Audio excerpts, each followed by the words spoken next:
Good morning. Thank you.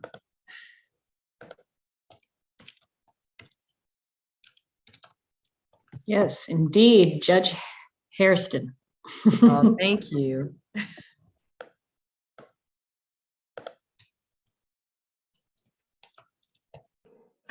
You can tell the people who've been practicing with you. For sure.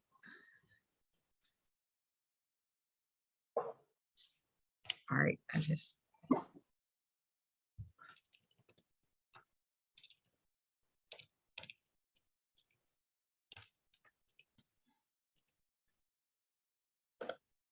see.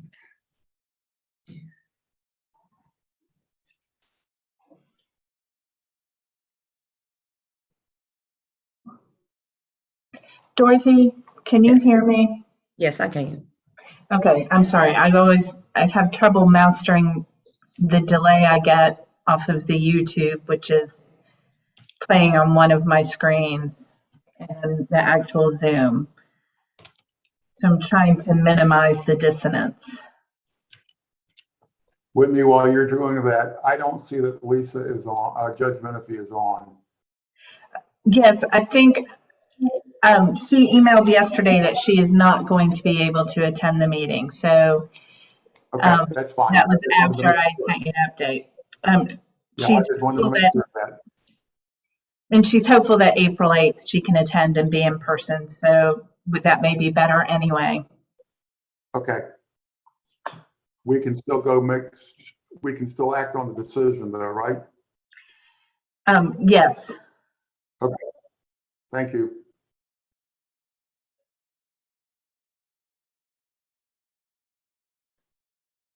All right. I think we have, let's see. Yep, I see Mary, I see Whitney. All right. So I am going to officially call our meeting to order. I have 10:13, and well, I want to be conscious of everyone's time. I appreciate you all getting on. I know this was not the most ideal. We were really excited and looking forward to having an in-person meeting, but we want to be cautious and say and make sure we ensure safety of everyone and all of that as well. So had to balance it all. And I know you all are used to hearing these kind of spills because participate in other meetings and other boards and commissions and things. So but I want to still say that. And so welcome everybody. Hopefully we'll be able to see each other in person, those that feel comfortable doing so at our April meeting, but we will keep you posted and updated as to that. So I am going to, after having called the meeting to order, I'm going to pause there and let Whitney give us make some little housekeeping announcements, and then we'll move along from there.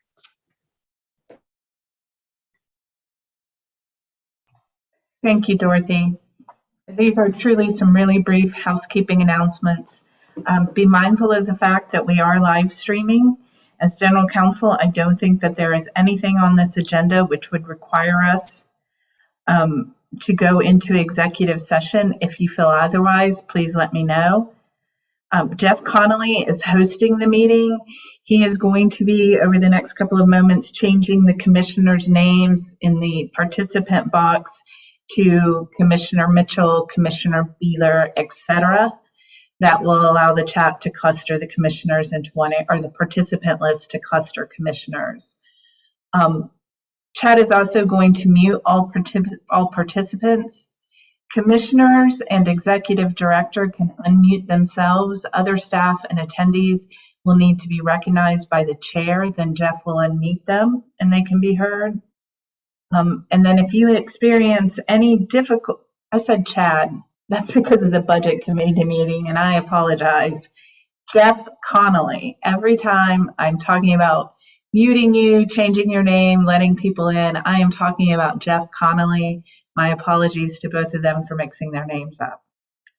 If you are experiencing any difficulties with access, if you need help entering the meeting, if you notice someone is stuck in the waiting room and needs to be admitted, text or email Jeff Connolly. I'm going to put his cell phone number in the chat in just a moment so that all of you, particularly the commissioners, if you'll get booted and need help getting back in, you know who to reach out to help you. Are there any questions about the about any of that. Thank you, Dorothy. All right, thank you, Chair. I will turn it back over to you. All right, thank you so much for that, Whitney. And of course, if you all have any questions, they still do have the chat capability, right, Whitney? Everybody has that capability. All right, so you do have the ability to be able to chat. So we will start off with introductions, and I'm going to kind of take something out of order. You all see there in the remarks section on the agenda, welcome of new commissioners, but I am going to move that up and welcome our two new commissioners starting off in introductions so that because I want to just go ahead and introduce them and let you all see who they are. And so I will start first. I am Dorothy Hairston Mitchell. I am your new chair. I was elected at our last meeting after we lost our beloved Darren Jordan, who is taking on the awesome opportunity in charge of being our president of the State Bar Council. I'm sorry, was I muted that whole time? Okay. I'm like, how did that happen? This thing is doing things on its own. All right. So again, Dorothy Hairston Mitchell, I am your current chair. Currently, I was appointed as an appointee from the North Carolina Association of Women Attorneys. I'm excited and happy to be able to serve as your chair. And I will first start off with, like I said, introductions and welcome our two new members. I do see Miss Franco, I believe. I will start with Karen Franco and welcome her to the commission. She was appointed by the IDS commission. As you all recall, we made that appointment at our last meeting to fill the slot that was most recently held by Channing Jones. Ms. Franco is a DV advocate with the North Carolina Commission of Indian Affairs. She is a member of the Halawa Saponi and recently joined their tribal council. Before moving to North Carolina, she lived in California where she worked as an industry supervisor with the California Corrections System. So Ms. Franco, if you are on here and if we could allow her to be unmuted and be able to say hello, and if there's anything else that you would like to share with the commission, we would love to hear from you and welcome. Well, thank you. And I'm honored to be part of this commission, and I really look forward to actually meeting everybody's standards, I guess. I'm nervous, so forgive me all. But I'm really excited about everything, and I'm looking forward to doing my best with this commission. Thank you. Ms. Franco, no need to be nervous. We are excited to have you. We were impressed with your credentials and your expertise, and we look forward to what you'll bring to the commission. So no need to be nervous at all. And it'll get better when you see us in person. Okay, thank you. I appreciate that. Fist pump and maybe a hug, maybe up in there. Okay. All right. If you're willing to allow us to do that. All right. Welcome. All right. So next I want to welcome, I don't know if she's on here, but I do at least want to acknowledge Allison Guerin. She is our other new appointee appointed by the North Carolina Advocates for Justice to fill their slot on the commission that was most recently held by our beloved Darren Jordan, as I spoke about earlier. She currently chairs the criminal defense section for the North Carolina Advocates for Justice.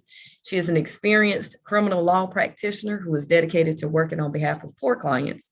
She is a Rutherford County native and practices in Shelby, North Carolina as an associate in David Teddy's firm, which you all know is a prior chair of our commission, Teddy Meekins in Talbot.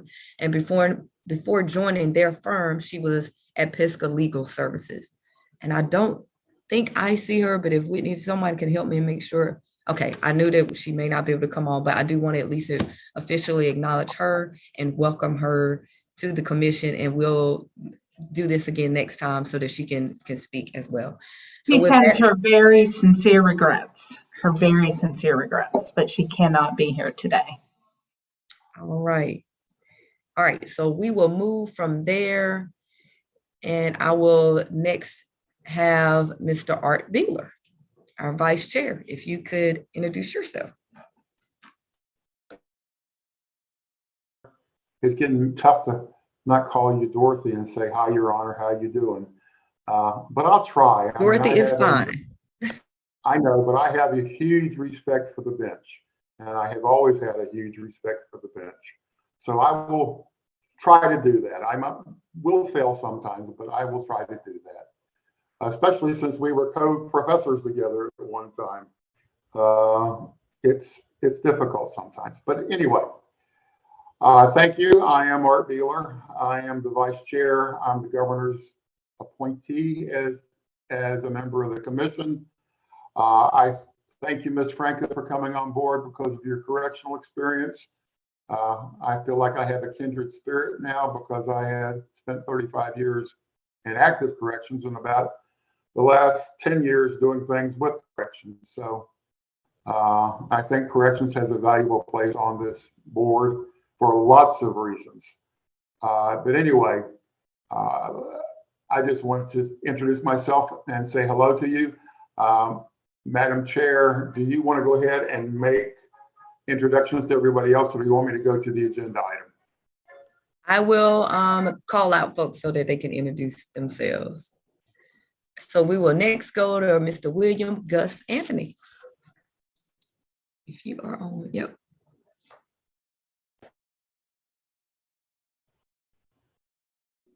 Hey, good morning, everybody. I'm Gus Anthony. I'm from Gaston County. I'm an attorney down here. I was appointed a couple years ago by the Speaker Board. I took the place of Mark. I'm drawing a blank up from Cleveland County. Mark Hollander. Thank you. So yeah, that's it. I've enjoyed my time here and looking forward to getting together with everybody in person again. All right, thank you, sir. Next, we have Mr. Brian Cromwell. Good morning, Judge. My name is Brian Cromwell. I'm a partner in Parker Poe. I was appointed by the North Carolina Association of Black Lawyers. And I feel honored to be part of this organization. They do a lot of great work with a lot of great people, and I'm very excited to continue to do so. Next, thank you, sir. Next, Judge Crosswhite. I see him. All right, not sure I see him. All right, so we also have the Honorable Joseph Crosswhite. Next, Miss Caitlin Finhagen. Good morning, Judge and Chair. I'm Kate Fenhagen, and I am the Criminal Justice Resource Director for Orange County, formerly a lifelong public defender, and I am an appointee of the IDS Commission, or IDS, sorry. Awesome. Awesome, awesome, awesome. All right, next we have Mr. Staples Hughes. Your worship. Oh. I knew it was going to be something, Staples, from you. Sorry. I used to be the appellate defender. I am virtually retired now. I live in Chatham County. I am the PD's appointment. Awesome. Thank you, sir. We are always excited to see and hear from you. Next, Mr. Brian Jones. You're muted, Brian.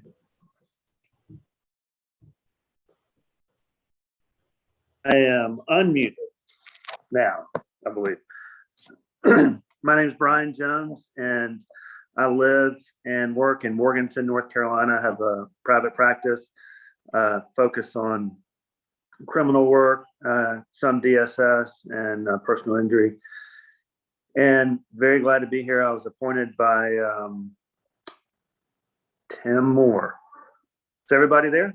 Okay. Yes, we are. Okay. And I really have enjoyed getting to know everybody and going to Raleigh and all the meetings.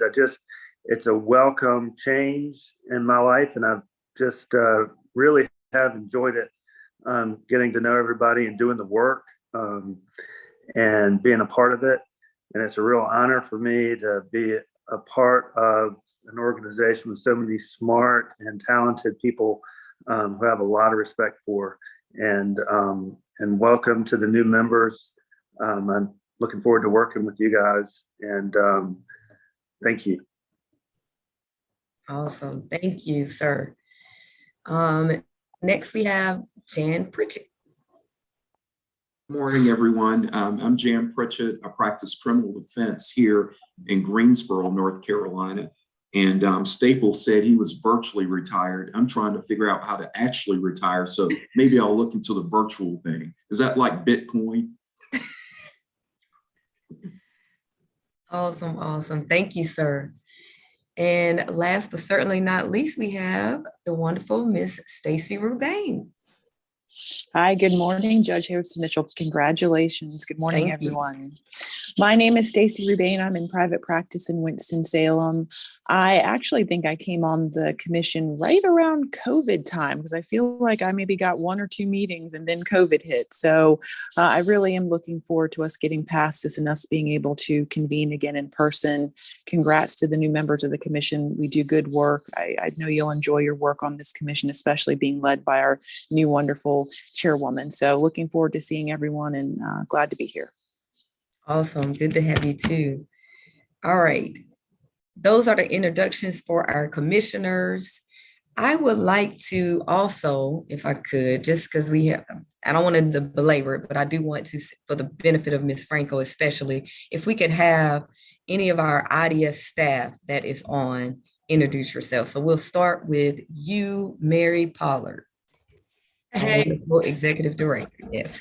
good morning, everybody. I'm Mary Pollard. I'm the Executive Director here at IDS. Been here now about 18 months. So sorry we're not in person today. I got to meet Commissioner Franco just a little bit over Zoom the other week when we did a virtual orientation that Whitney did, I think, a really good job with, and met Ellis and Garen as well. And I'm just looking forward to us being back together in person and getting our good work done in April. So thank you, and thank you all. Awesome. And Whitney, if you could introduce yourselves, and then I'm gonna have you scan and see who else we have as far as staff, if you could help me with that and call those. Hi, I'm Whitney Fairbanks. I am the IDS Deputy Director / General Counsel. I'm the one who has been bugging you endlessly over the last couple of weeks about meetings. I too am sad that we are meeting virtually today and am eternally hopeful that we will meet in person in April. And with that, I am going to popcorn it to Jeff Connolly. Good morning, everybody. Jeff Connolly, I'm a regional defender.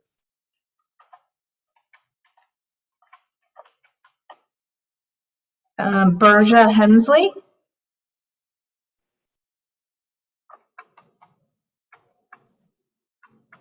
Good morning. I am Berja Hensley. I'm with the Office of the Juvenile Defender, and I work with Eric Sagrai.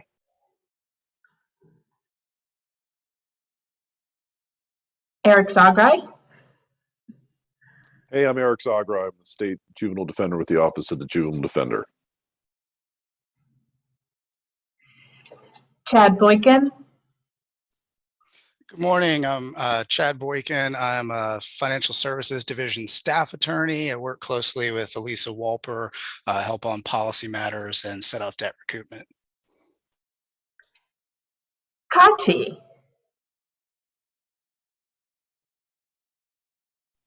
Hi, everybody. I'm Kati Rosu. I'm IDS Office Manager. Dolly. Hey, Dolly Whiteside, Chief Special Counsel. Elisa. Elisa Walper, IDS Fiscal Officer. Susan Perry.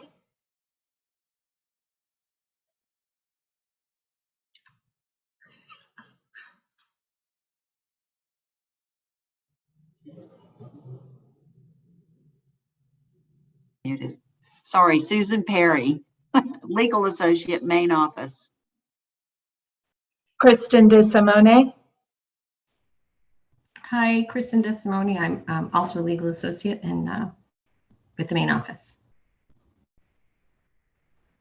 Latobia Avent. Hi, everyone. I'm Latobia Avent. I am the Communications and Office Manager for the Office of the Juvenile Defender. I'm going to save Margaret Grussens and come back to her. Rob Sharp,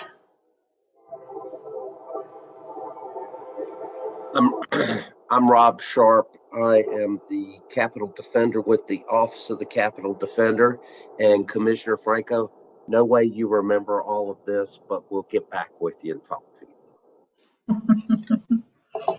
Sarah Olson, Hi, I'm Sarah Olson. I'm the Forensic Resource Counsel for IDS. Stephen Litch, Good morning. I'm Stephen Litch. I'm a senior research associate in the research department. Tucker Charnes, You're muted, Tucker. I am never muted. I'm just kidding. I'm Tucker Charnes. You're right. You're muted on here today. Let me be specific. I'm Tucker Charnes, the Regional Defender here at IDS. Wendy Sotolongo, Good morning. And I'm so happy to say welcome, Judge Mitchell. And I really am pleased about that appointment. I'm Wendy Sotolongo. I am the Parent Defender with the Office of the Parent Defender. I'm also going to save Will Childs for a little bit later in the meeting, if that's okay. Is Susan Brooks on? Yes.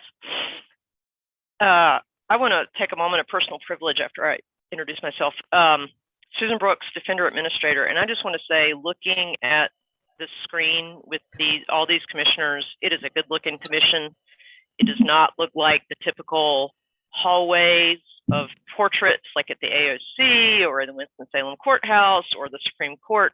No offense to our white men, but this is, I think, going to be a very good group of people to be deciding things for the future of IDS. And who are you? Oh, I said that, but Susan Brooks, Defender Administrator, IDS. If I missed staff, I apologize, but I think that for Karen and everybody else on the meeting, that is most of IDS. The few people I carved out, there's a reason for. They're coming up later in the agenda. I'll give it back to you, Madam Chair. All right. Thank you Judge all. Mitchell, if I could, I just want to do a shout out to, I think, 4 of our public defenders who are here. Beth Stang, Sam Sneed, John Neiman, and Jennifer Harjo, because the PDs are at the heart of what we do. Absolutely. Thank you for that, Staples. And thank you all for joining us today and being the head of these wonderful offices and being on the field, out in the field for us. All right. So now I will entertain a motion to adopt the proposed agenda, of course, with the first amendment that I just did, which is move up the introduction of those or welcoming those 2 new commissioners. And you all should have a copy of the agenda. And so we will move forward. So moved. Thank you, sir. Do I have a second? I second. All right, so we have a proper motion and second. All those in favor of the proposed agenda as you all have before you, please say aye. Aye. All right, thank you. I always say that, and then when we're virtually, it's like everybody got to unmute and try to do that. So, all right, thank you, Staples. You're getting good at this virtual thing. All right, next, just want to remind everyone, all the commission members and you are hereby advised of your duty under the State Government Ethics Act to avoid conflicts of interest and the appearance of conflict, and are instructed to refrain from participating in any matter that coming before this commission with respect to which there is a conflict of interest or appearance of conflict. So of course, you all know what to do. If you do find that there is a conflict, please make that be known and do not participate in that particular matter. All right, next we have the approval of the minutes of the October 28th, 2021 commission meeting. You all should have received those or did receive those in your materials that were sent to you prior to the meeting. And so I'd entertain a motion for approval of those minutes. So moved. All right. Seconded. Thank you too again. It has been moved and properly seconded.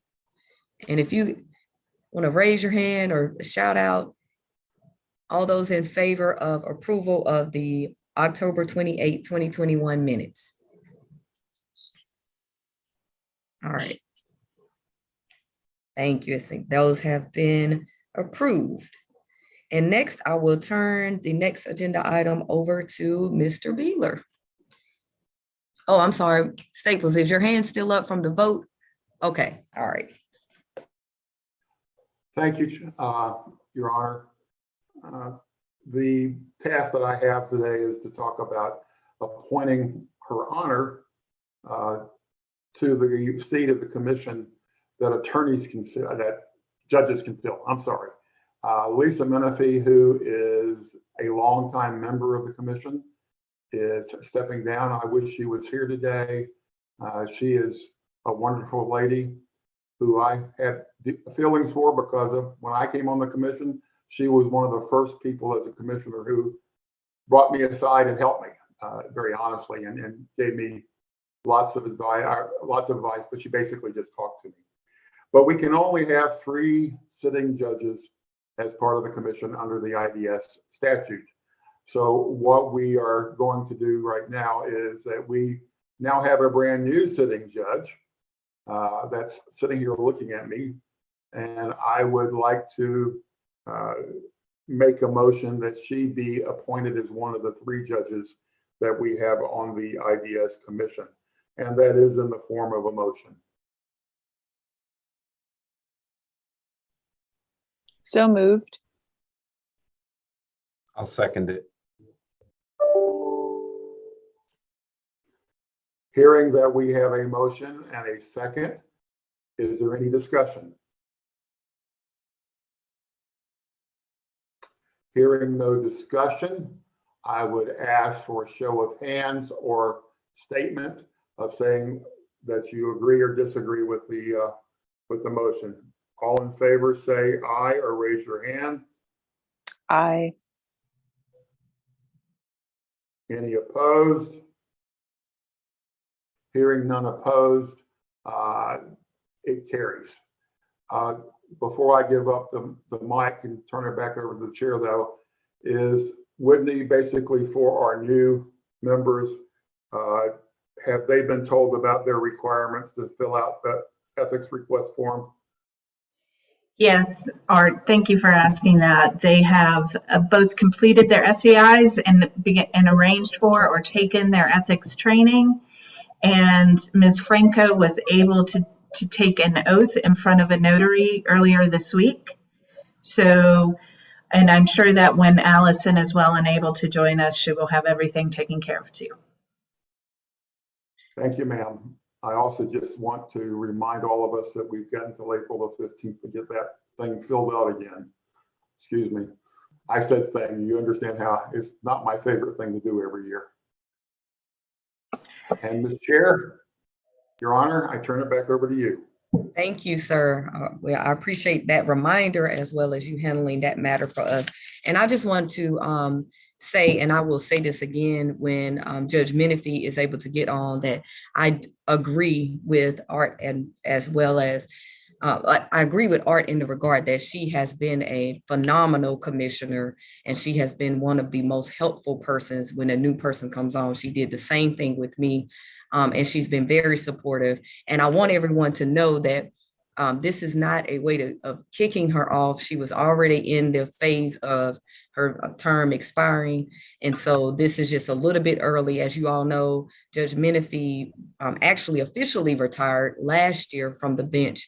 And so she is excited about being able to just be in retirement, but will continue to serve us on some committees, subcommittees that we have here on commission committees that we have. So she will continue to serve and assist us in other ways. And so she was very excited and supportive of me of being able to get this appointment and wanted to be able to keep away from me to be able to stay on the commission. Whitney, I see your hand up. I'm lit. Yes.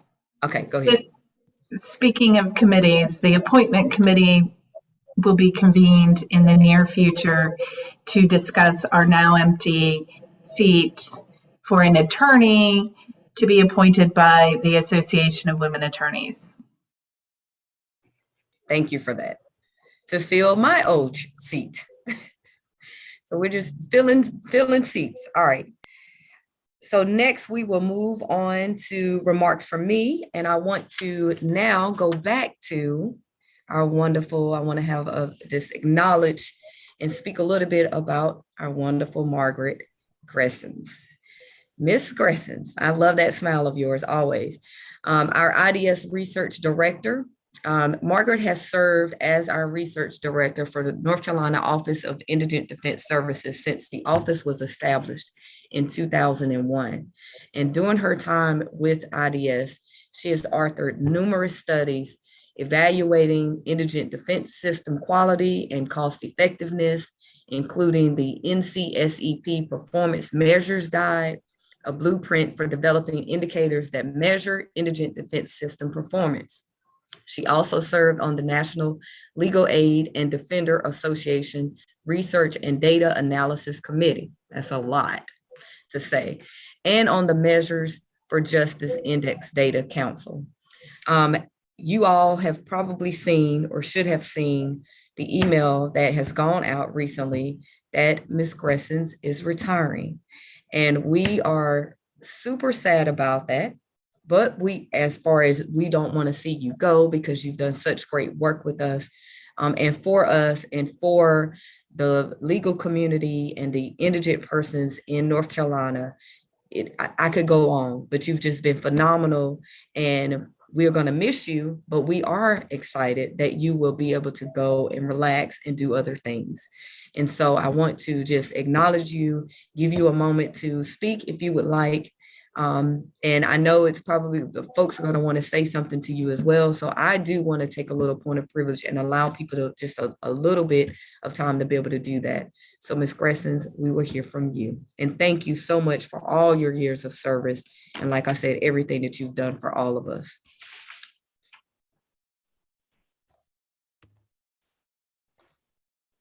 So I want to give you, if you do want to say, if you want, give you this opportunity to speak if you want. You're muted. Well, I'm sorry. Let me correct myself. You're on mute because like Tucker, you will never be muted. Whitney might need to unmute her.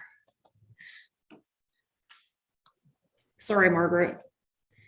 Can you hear me now? Yes, ma'am. Okay, thank you.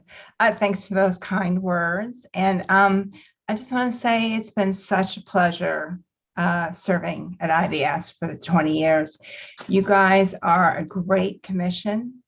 You almost unique in that you always put the welfare of our clients first, which makes me so proud. And it makes the work that we do so worth it, even though we're such an easy target. And sometimes it's very stressful to be with public defense, but still it's so important. What you guys are doing is in the forefront of justice issues in today's world. So it's so important. And I'm sorry that I've run out of energy. I wish I could continue on, but I wish everybody such good luck. And I am sure you're going to do great. I'm so proud of the new vision. I think expanding our public defender offices is such the perfect direction to be going. They do such great work. It gives us an institutional presence that you just can't replace with a different kind of model. So I'm really proud that that's the direction that we're going. Thank you so much. Yes, Ms. Brooks. That was supposed to be a hand clap. I'm sorry. Oh. All right. All right. I just want to make sure I acknowledge anyone. Okay. Yes, Rob. I just wanted to say, Margaret, as your favorite state defender, it has been a pleasure. Thank you so much. Thank you, Margaret. Seriously, thank you so much. Margaret, I'm sure you're seeing the comments that's coming in. I knew you were going to get flooded. Kate, did you have your hand raised? That was a That was a clap, but clap. I Yep. also, I'd be happy to just say that when I was at IDS at the Capitol Defender's Office, my favorite thing about Margaret was that she decorated her office for Halloween especially well. And so I always enjoyed coming down for that and for the enthusiasm that she put into livening up the office. But most importantly, I appreciate how you were able to dumb things down for those of us who don't know data as well and systems as well as you do, and be so patient with us in trying to collect all the critical data and to explain it to us once you created your reports. So I really, that work is invaluable to the work of the commission and to the work of all of the offices. So thank you for that. Awesome. All right, I know we have business to conduct, but I wanted to take this opportunity. It was very important to us, Margaret, to take this opportunity to really acknowledge you and publicly thank you. And so I wish we could have done this in person. I know that there will be a time where we will be to do something for you in person, but we wanted to do that today. And I know everybody's time is precious, but I wanted to take this time. I think it's so important to really give people flowers when they are alive. And in whatever format we have to do that now, we need to do that. And don't ever apologize for running out of energy. We hope that this retirement is going to give you some energy back to be able to do some other things that you really enjoy. And so I'm happy for you. And I know we all are happy for you as well. All right. So next we will move to director's report on our IDS. Oh, Whitney, yes. I'm sorry to interrupt the flow. I think it's a function of Zoom meetings, but I do want to point out that Chief Public Defender Burt Kemp has joined the meeting, and that Professor John Rubin from the School of Government has joined the meeting. So I don't know if you want to give John and Burt just a quick minute to or a couple of seconds to also introduce themselves to the group. Absolutely. Absolutely.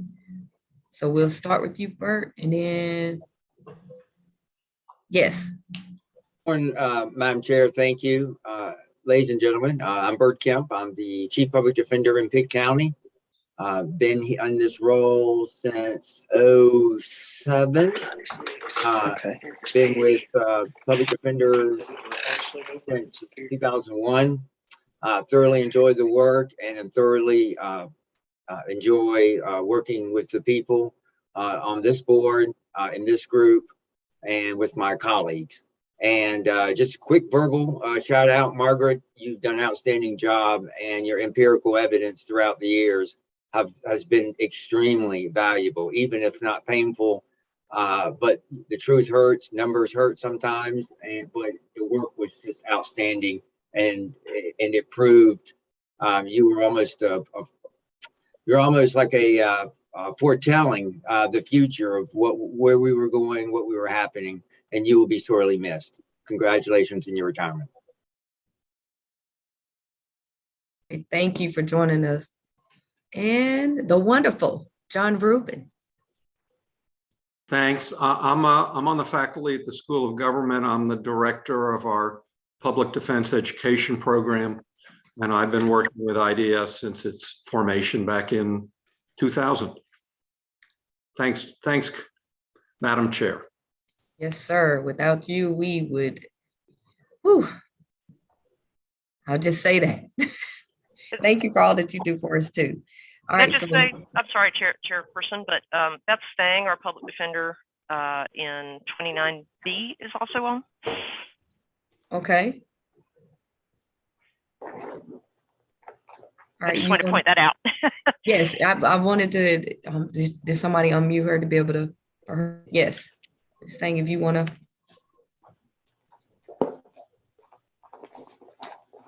This is my cue to say hello. Yes. My name is Beth Stang. I'm the Chief Public Defender in Judicial District 29B, which covers Henderson, Transylvania, and Polk counties. I've been in this particular role since 2020, just before the pandemic. So that's been exciting. Prior to my appointment, I was an assistant public defender for about 13 years between my current district, and then I actually started in District 1 at the Outer Banks. I was there for almost 2 years. So I'm a lifer, I think, at this point. I'm proud to say that. Thank you. Awesome. Awesome. Awesome. Thank you for joining us. All right. I think we got everybody covered, right? All right. Thank you, everyone. All right. So now, Mary Pollard, we'll hear from you for Director's Report on IDS business. All right. Well, I'm not done talking about Margaret. So Good.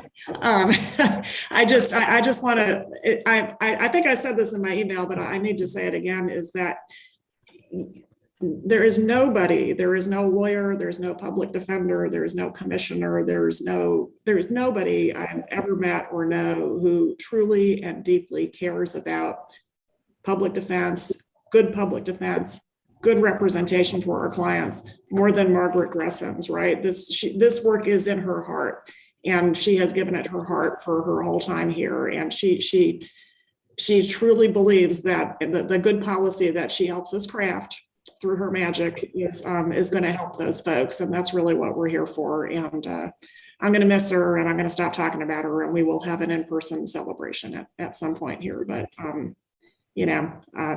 somebody thanked her for her service to North Carolina. I just, the work that she's done in program evaluation and development of key performance indicators for lawyers, that's national work, right? That's helped people outside our state. And, she's going to get some rest, and then she's going to be back at it. I think so. Okay, so moving on. I want to welcome Will Childs, who is our new budget and planning director.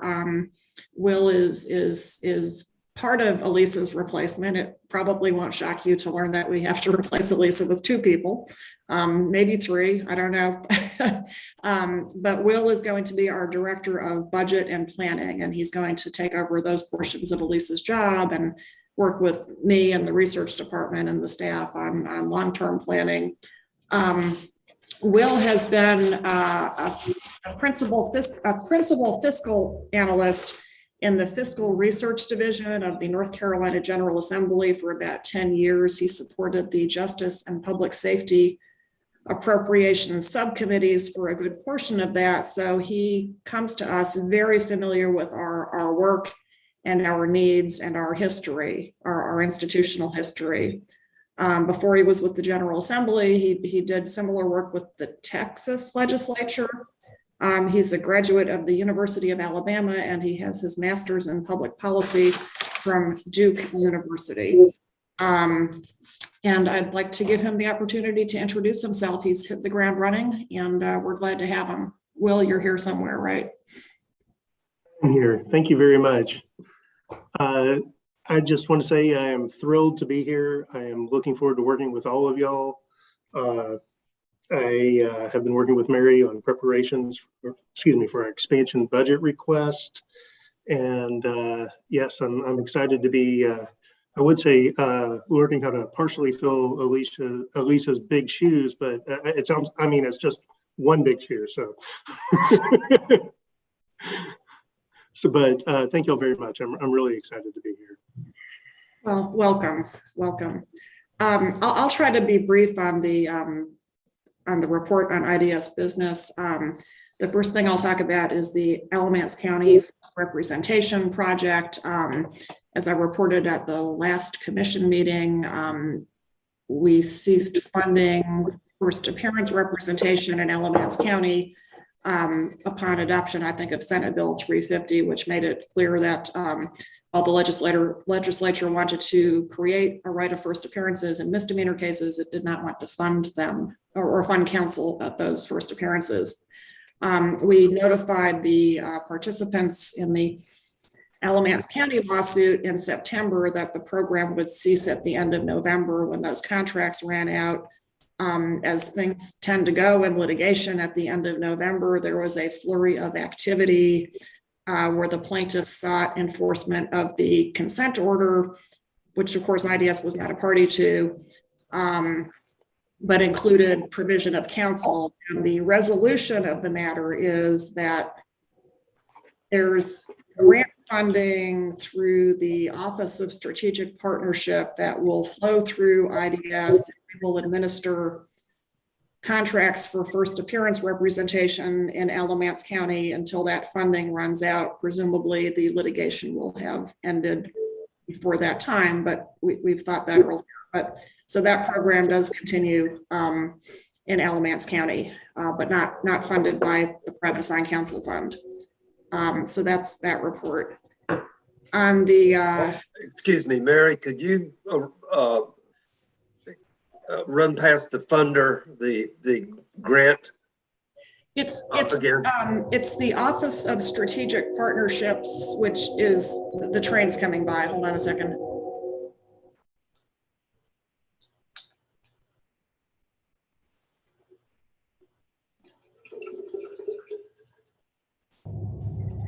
Okay, I think the train is gone. Sorry.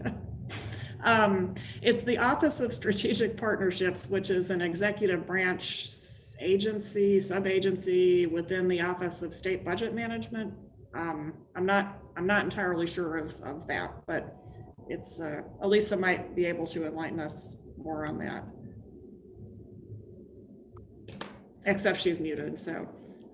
Yeah, I think it's a project of it's a project of Jenny Owen, who used to be on our commissioner, who was in the governor's office.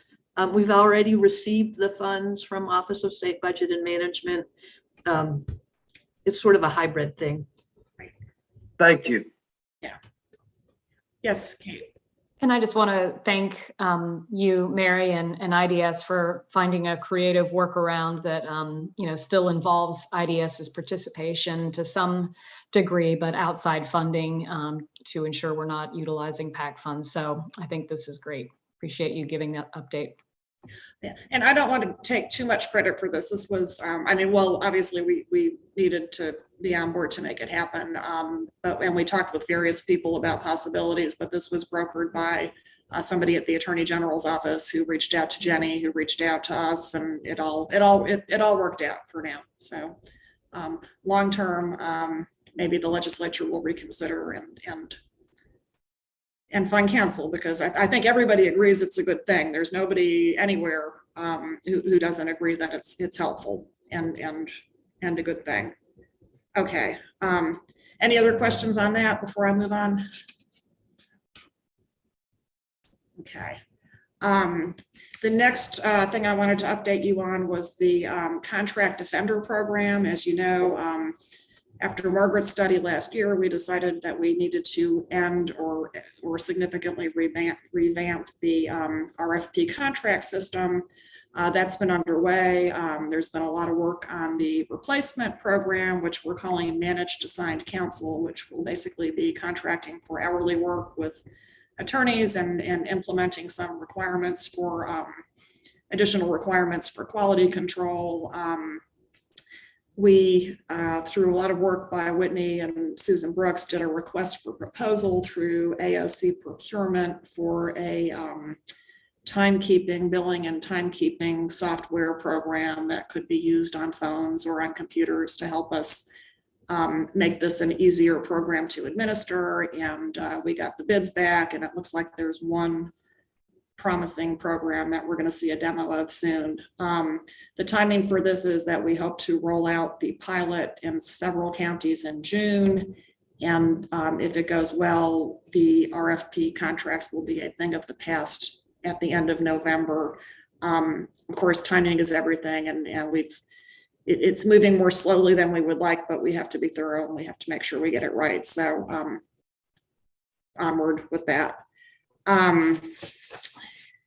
We have, let's see, Elisa may address this briefly, but we have the annual audit by the AOC has been completed, and we passed, as we always do, with a fine result, effective controls, which is the highest you can get, I guess, or the object of the audit. So there's that. We have started our search for our new IT director, and we're pretty excited to be getting that IT director on board. We got money in the budget. I think it will help us automate some processes and take some burden off the staff here. We had 33 applicants. Some of them wanted way too much money, but Margaret and our search committee are talking with an IT consultant later this afternoon to winnow down the resumes. We're getting expert input on these resumes because they're kind of technical, some of them. So we're moving on with that. 8-year plan and long-term planning is moving along. I think we're going to have to expedite that and simplify it because there's a lot of momentum out there in a lot of quarters for public defender expansion, right? So Dorothy will talk a little bit later about the committees, and we've revamped the committee structure a little bit, and there's going to be a committee on external strategic planning, and my hope is to have a draft to them this spring, and then something to show the full commission at the July meeting, and then a final product ready for to share with our friends on Jones Street for the 2023 long session. So that's the status of that.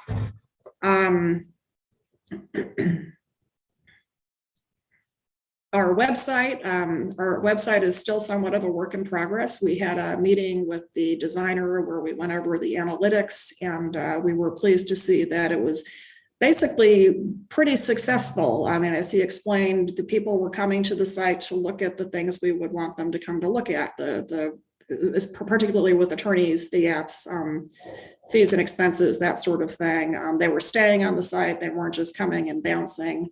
The most popular area on the site was the parent defense portion, or the second most popular, right after fees and expenses. So Wendy is now working with our website designer to build a standalone parent defender website, which could potentially be a great resource for her folks.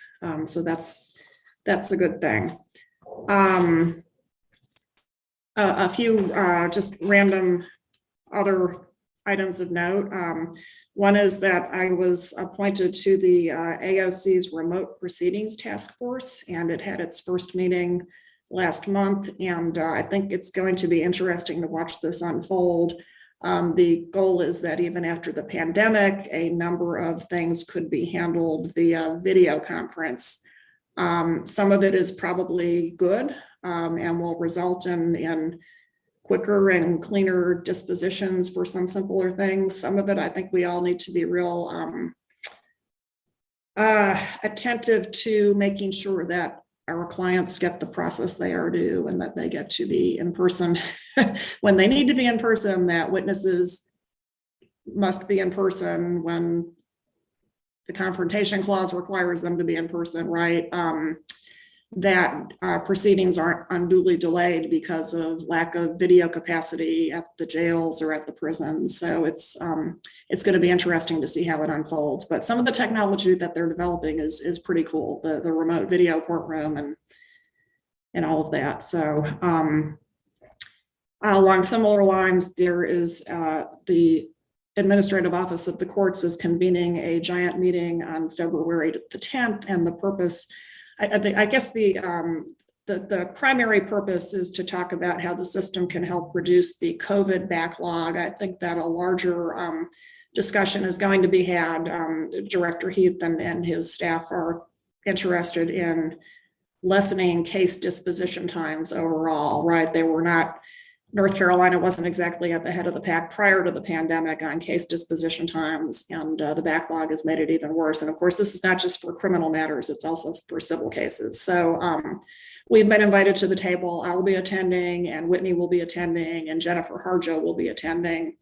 And I understand there's representatives of virtually every other stakeholder in the system who will be there February 10th in Raleigh. And the video. Thank you to Jeff Connolly and Sarah Olson. They have spearheaded the production of a video that demonstrates resources that IDS has made available to private assigned counsel and assistant public defenders. It's a lot of fun to watch. We're going to put it up on the website. We're not going to show it today in the interest of time, but I encourage you all to go watch it at your convenience.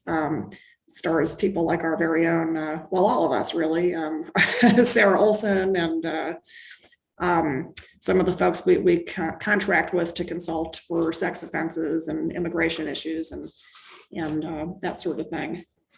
And I think the final thing I have is that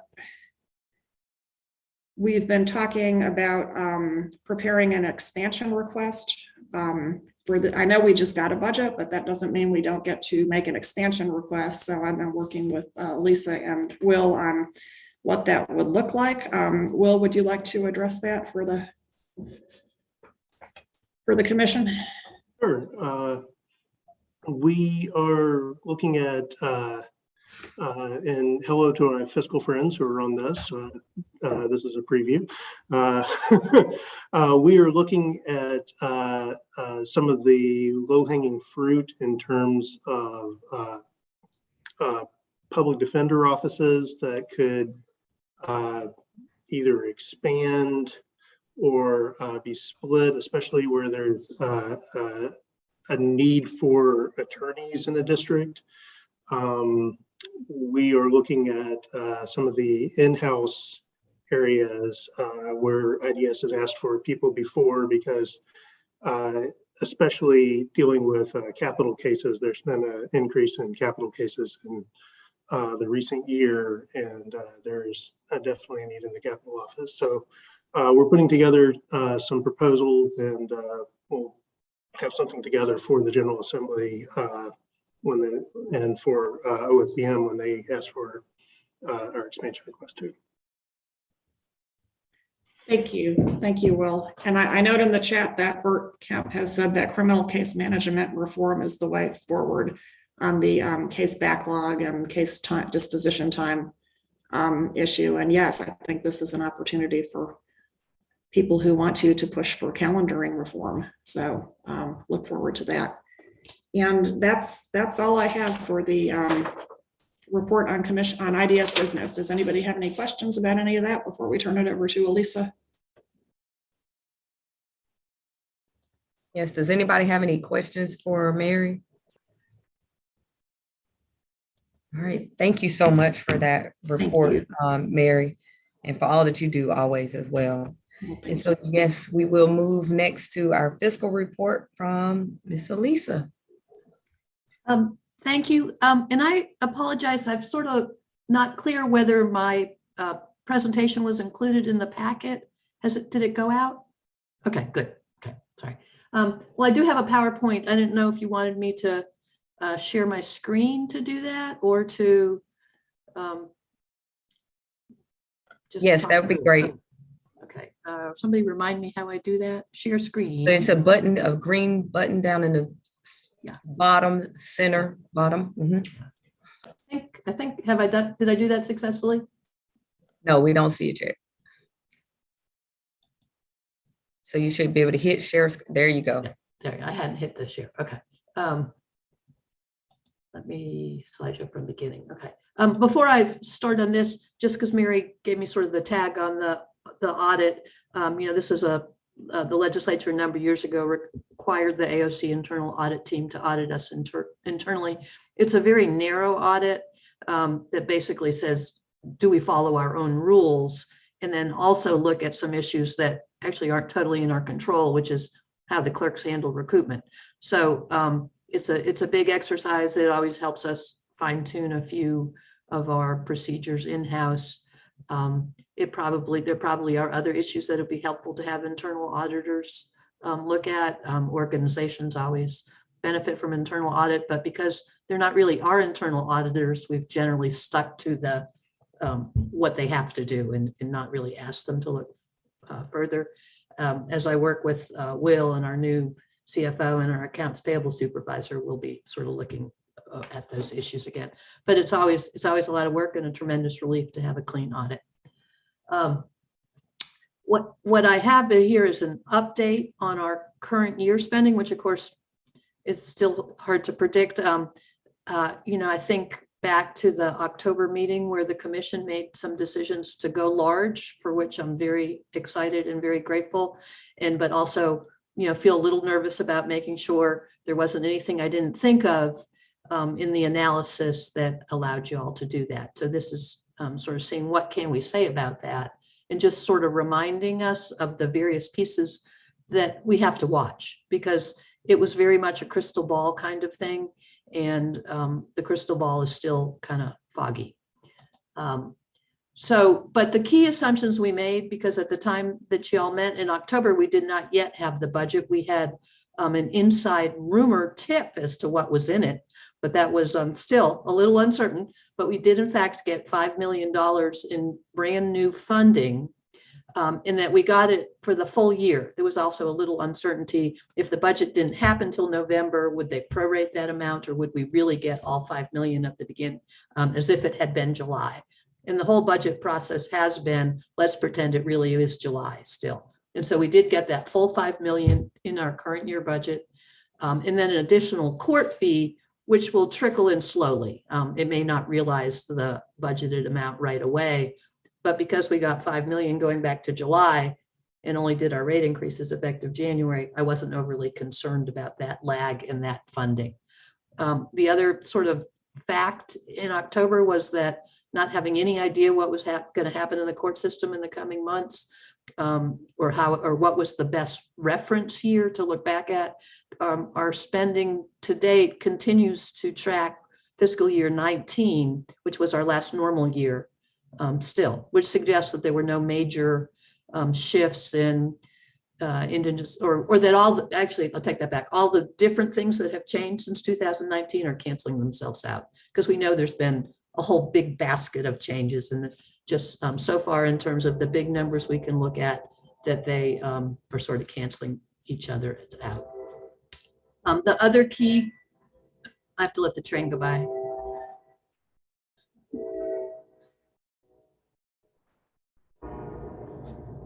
The other key component was, we are going to have to move a large chunk of funds out of the PAC fund into the Public Defender Fund to create the new Public Defender Office in Cleveland, Lincoln, but that we have worked out with everybody involved, and particularly checked with the newly appointed chief, that we don't need to do that right away, that will be staggered over time. That helps sort of the cash flow analysis a good bit.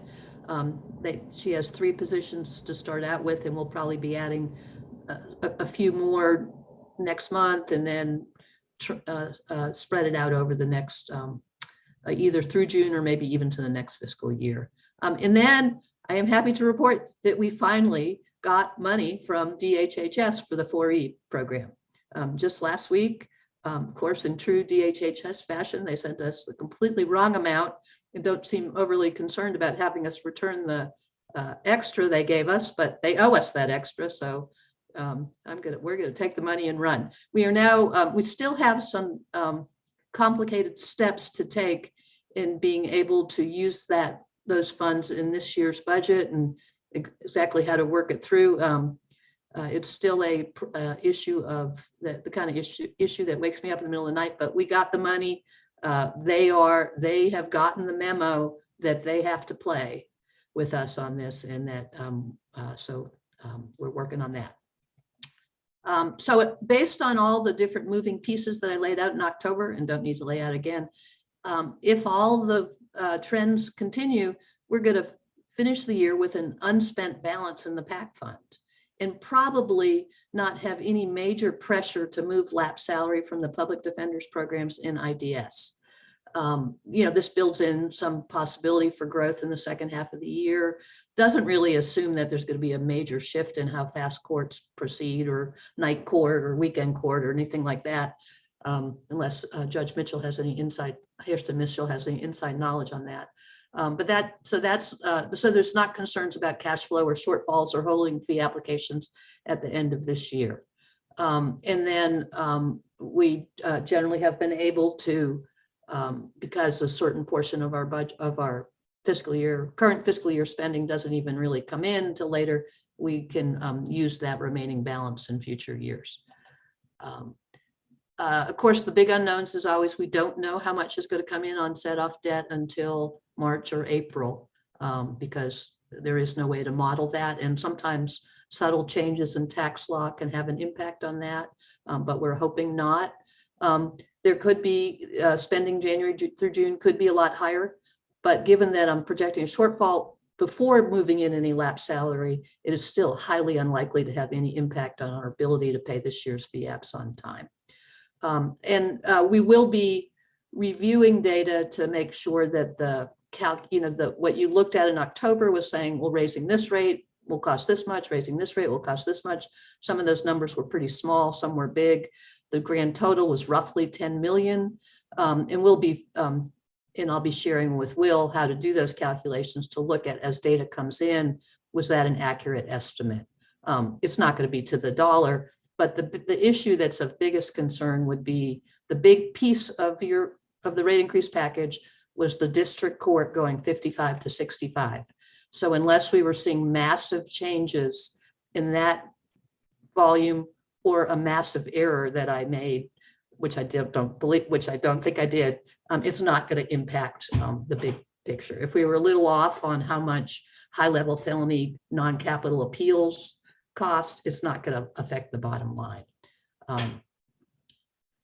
Looking to the next year, that's when the full year cost of the rate increases. We have started to pay fee applications with the new rates. It's actually pretty exciting to see those district court fees, not to see a $55 fee application anymore. It feels a lot better. And we'll see the full year cost of the new public defender office will hit next fiscal year, but we will also see more revenue from the increased court fee. Also, when our payments to attorneys go up, so does our recoupment, because it's based on how much the attorney gets paid.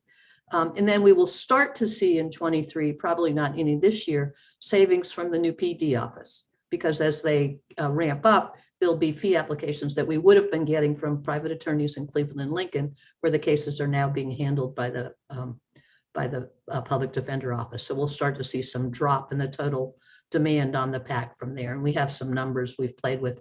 We use the opening of 29A as sort of a model of how quickly that can happen. It happened a lot quicker in 29A because a lot of people came in with big caseloads, moved from the PAC into the PD office. So that was that was probably the quickest where we saw that savings. And we'll have to work with Ms. Hosa on helping do those projections there. But by the end of next fiscal year, we probably will be back to our normal of bringing in lapse salary at the end of the year from the PAC fund and the public from the public defender's office into the PAC fund. Our protocols in place and our projections makes this a reasonable amount of money. It does require attention. It does, but generally it's because we have vacancies and also restrict how much each of our defender programs can spend of their allotted salary. And so it would be sort of, it still should be a break-even year without doing anything unusual except move in lapse funds, which isn't unusual in a normal year. Like this year, not having to use lapse salary in the PAC fund, we will probably revert part of our public defender budget. It's a non-recurring thing. There's not really much we can do about that. Looking ahead, that would be where even without assuming growth in the PAC fund, not having unspent funds at the end of next year in the PAC fund, and just a lot of other factors, that may well be where managing the budget, the PAC fund will require more attention and consideration of other sources of funds, in particular, the reserve, where a portion of our budget last year that would have otherwise carried forward to this year was put in a special fund related to some legal issues. And that was part of our PAC budget, and the intent will be to bring that back into the PAC budget as needed. And again, it will probably be back to the scenario where managing the IDS budget means managing lapse salary, so it's available as part of the PAC availability.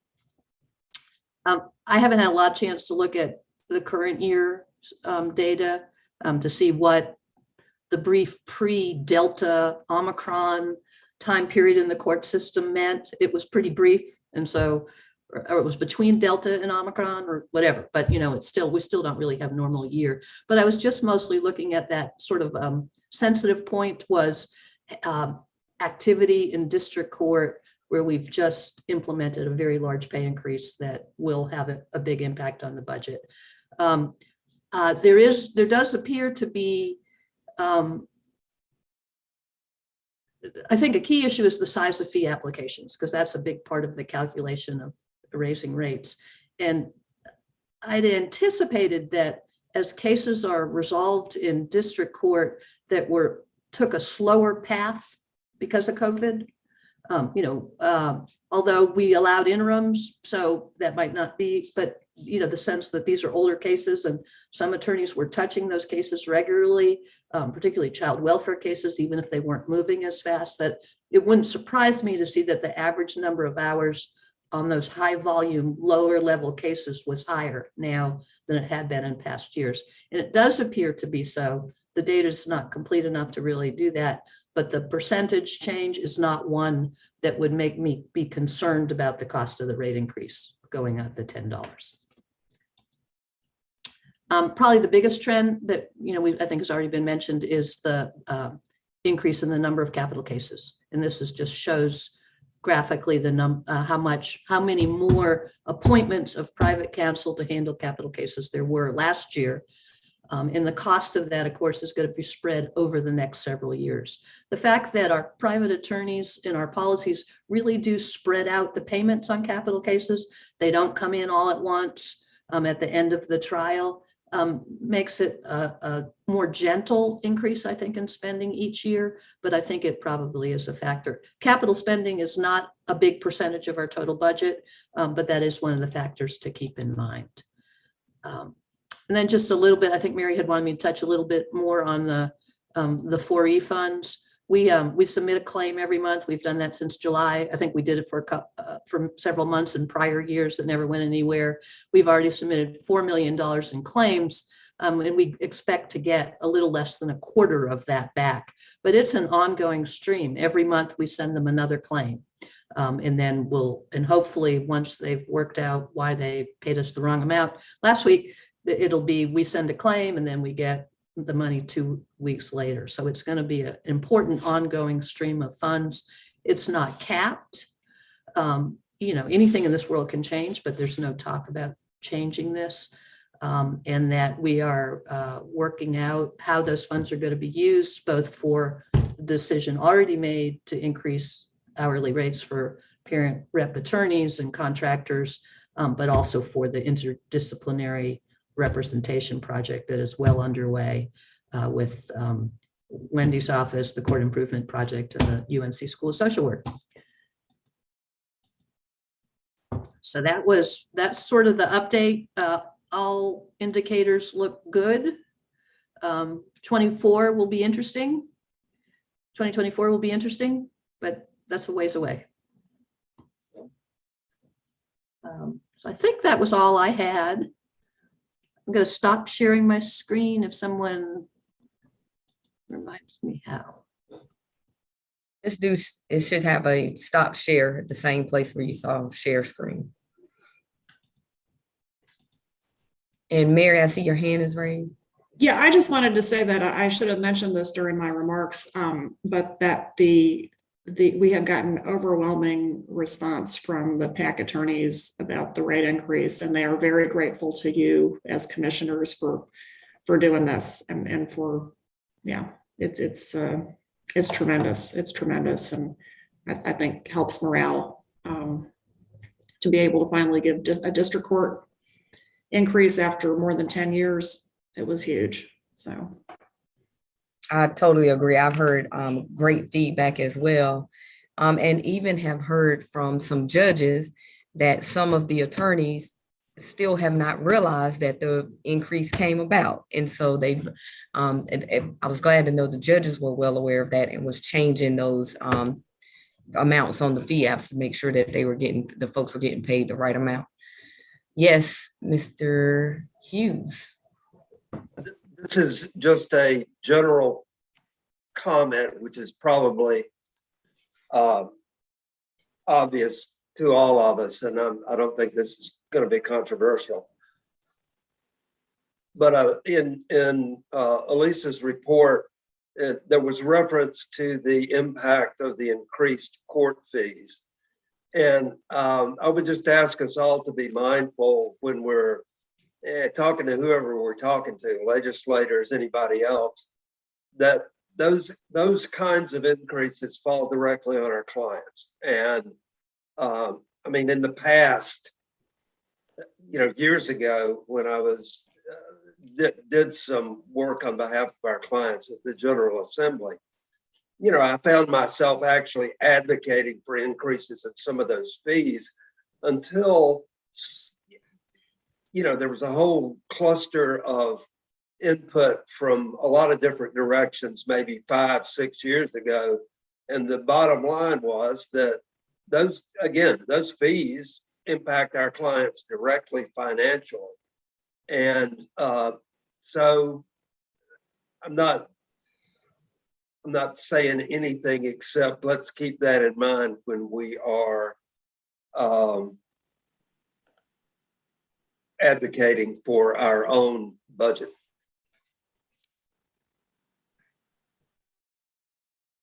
All right, thank you for that, Staples.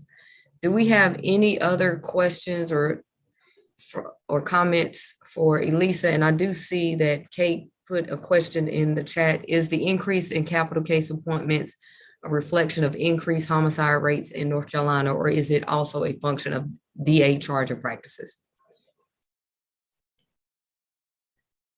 Rob? I don't know if the murder rate has increased in the state or not. I don't, believe it or not, don't actually keep up with that as much as I do the number of cases we have coming in. Commissioner Fenhagen, I don't believe that the charging decisions have changed. And so I believe that what you're looking at is an increase of some sort in the crime rate itself.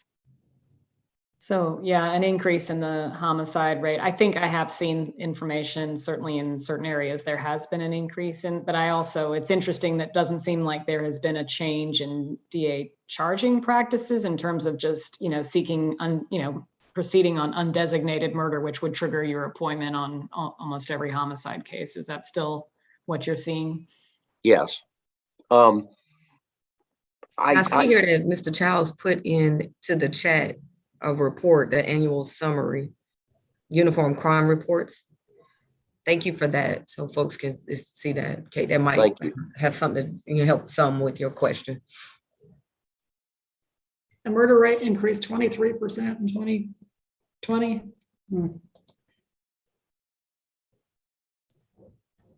All right.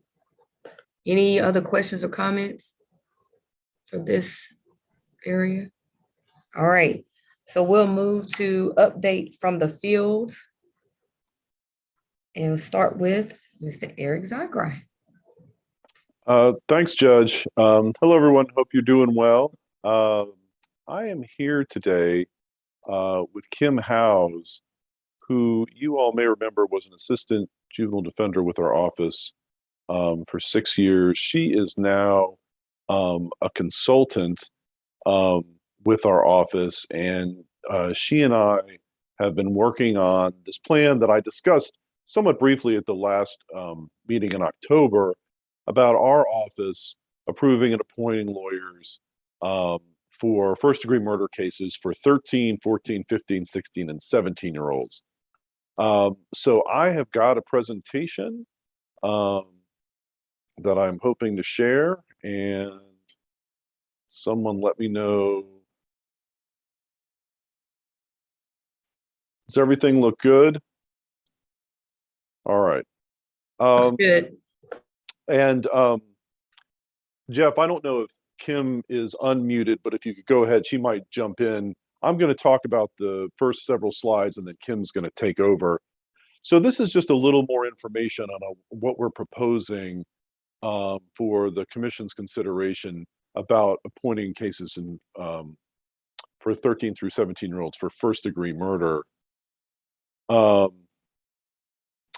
So as you all might know, if you're under the age of 13, you cannot get transferred to adult criminal court. It's the age of 13. That's been the law for a number of years. For 13, 14, and 15-year-olds, you get transferred after the juvenile court judge makes a finding of probable cause. And there's no secondary hearing. For all other charges, there is a secondary hearing, but not for first-degree murder. So once the judge makes a finding of probable cause, excuse me, in juvenile court, the case is then transferred. There's no other consideration. Now, when Raise the Age came online in December of 2019, it changed the process somewhat for 16 and 17-year-olds, where you do have this probable cause procedure that you'd always had with 13, 14, and 15-year-olds, but now you can be transferred after a finding of indictment. Some of you may know this is also true with any A through G offense in juvenile court for 16 and 17-year-olds, also applies to first-degree murder. So if the grand jury indicts, the DA brings this to juvenile court, and then the judge has to order transfer. There's no other hearing, there's no discussion. So because in 2005, under Roper v. Simmons, there was no longer the death penalty for anybody under the age of 18, these appointments have always, well, since then, have been made locally. As you know, we worked on a model appointment plan. There's not a specific first degree or homicide list, but there was like a higher level felony list. Those jurisdictions that approved the model appointment plan or maybe adjusted it, that's where you get this pool of attorneys. And we had tried to emphasize that if you were going to get appointed in juvenile court, you should be able to take the case up to Superior Court. But as we'll see in the next slide, that's not really been the case. So, Raise the Age, for when that impacted cases with crimes alleged on or after December 1st, 2019, raised this issue very brightly. The first thing we saw was that in most of these cases, not all of them, but in most of them, you generally have two lawyers. You've got one appointed in juvenile court, and that attorney is not eligible or not willing to represent the juvenile and adult criminal court, so you have a second attorney appointed. And this has caused a lot of problems. In fact, we just heard about a case the other day where there was a gap in the appointment, and it's caused some issues, both in everything. It's not only the direct representation, it's building relationships with the client's parent or guardian. There's a lot of confusion. Information is kind of lost. So there's a lot of problems. And as you all know, those of you who've practiced in both courts, they can be very different. Even on the front end of juvenile court, there are everything from issues you should raise to information you should gather that you might not think about doing, as a criminal lawyer. And then, of course, on the criminal end, you have to know, how to try jury trials. You have to know how to defend during Miller hearings, because juveniles are still, even though they're not subject to the death penalty, for first-degree murder, they are subject to life without parole. If it's felony murder, it's parole consideration after 25 years, but for premeditation deliberation, it is life without parole. So we've been concerned with that. We've been concerned with the quality of attorneys sort of on both sides. We know that generally across the state, there has been an issue with less attorneys doing high-level felonies. So all of these issues kind of revealed themselves during the last couple of years, and we felt like the situation was dire enough to where we would, for the first time, our office would perform this function of doing direct appointments, because we have not done this in the past. Just some most recent data that we received from the Division of Juvenile Justice, that since Raise the Age was effective, their data says there's 214 youth charged with first degree, and you can see the breakdown. Obviously, much heavier on the side of 16 and 17-year-olds than 14 or 15-year-olds. There's a note there about whether or not some of these youth actually were charged with second-degree murder or actually were alleged to have committed second-degree murder. It's sort of beyond the scope of this discussion, but just to let you know that some of the data may not be as accurate because of some of the idiosyncrasies with the charging document. The petition is what we call it in juvenile court. So that's the sort of setting out the problem. And at this point, Kim, if you'd like to take over and discuss our proposed solution. Sure. One of the things that I just want to point out real quick to the commissioners is when we talk about the complexity of the cases between even 13 to 15-year-olds and 16 and 17-year-olds in your packet, there are flow charts that kind of highlight the very different routes that these cases, and I want to encourage you to take a look at those as well. And so one of the things that we're proposing is that OJD develops a roster of attorneys who we feel are qualified to handle these types of cases, from the juvenile part all the way through to trial if the case goes to trial. And so the theory is that we would maintain this list. Very similar. Rob Sharp has become my new best friend. Thanks, Rob. And we're not developing this from whole cloth. We have been very fortunate to have the expertise and from the Capitol Defender's Office to help us see what things work really well, how these cases are different than first-degree murders, and where we need to take a look at it differently. But the idea is that we would develop a roster very similar to the Capitol roster, and then OJD, once it's determined, the process is determined that we're notified that one of these cases exists, that we would do the appointing of the attorney. We've also been speaking with the various PD offices and how they handle their first-degree murder cases along with Rob, and talked about how that might help their offices with communication with OJD as well. So we're reaching out to those folks in this process. And so also included in your is a little bit broader timeline, but what we're hoping to do is have proposed rules for the commissioners by the April meeting. And we're hoping that appointments can begin fall of this year. And so that's kind of a broad timeline for us if everything goes smoothly. And so what we've done so far is we have been communicating with attorneys and public defenders and folks in the field from the Capitol Defenders and the Office of the Appellate Defender to develop qualifications for attorneys that will be taking these cases.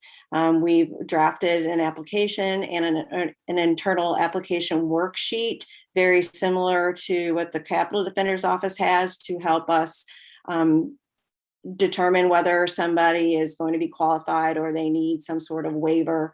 And so we've started that process and have a draft in place for that.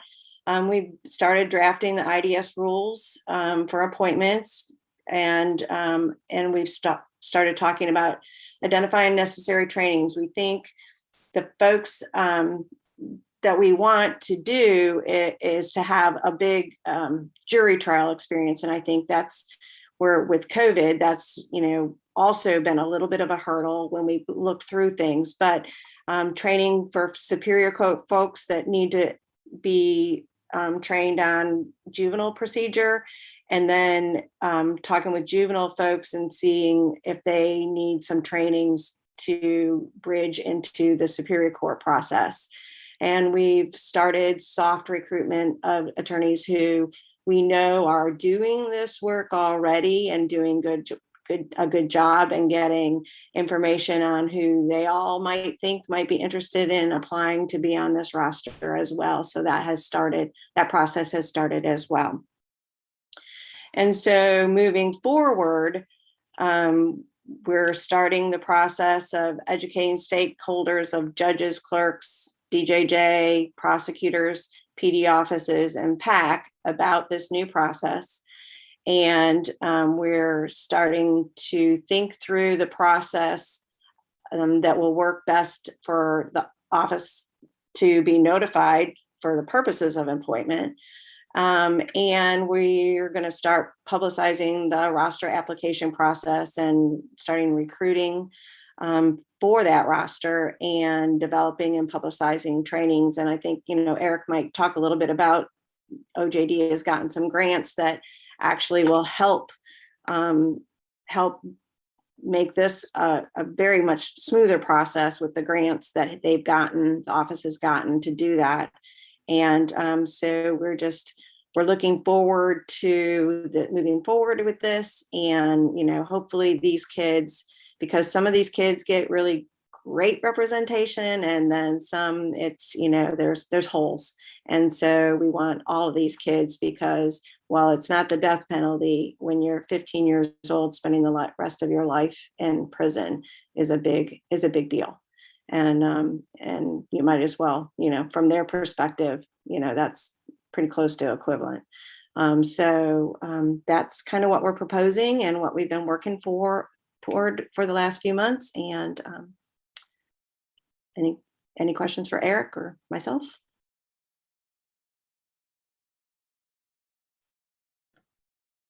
All right, thank you so much for that, Kim and Eric. Eric, I might put a comment in the chat, and my only question is, I don't know, because I'm not working in juvenile justice like I used to, and I miss it tremendously, but is the JJAC still around, the Juvenile Justice Advisory Committee? Yes, and I have already thought about once rules are approved by the commission, to bring this to the JJAC and explain to them broadly. But we're also going to, as Kim pointed out, hit every stakeholder in the system. I mean, we want to make sure that everybody is aware of how this is going to work. We're hoping it's going to ease the process, not make it more confusing. But it is going to be a change, and hopefully over time it'll be a good one. I did want to, before I forget, thank Rob tremendously for his help and his time and thoughts in assisting us, and also want to thank ahead of time Whitney for about to help us with some proposed rule changes, and also thank Tucker. Tucker has been working hard to put together one of these trainings in the near future. So thanks for jumping on that. And we hope you all support this endeavor. All right. Thank you for that, Eric. And Sam and Staples, I do see that you have your hands raised up. Can we put a pin here for just one moment, and let's move to Laura Powell with, for a report with the Public Defender Association. I understand that we need her to go ahead and be able to give her report, and then we'll come back to this. And so that you all can raise whatever questions or comments that you have. So I want to give her an opportunity to give that report before she has to go. So Ms. Powell. Thank you, Judge. Can you hear me? Yes, ma'am. Okay. All right. Good morning. I hope everybody's doing well.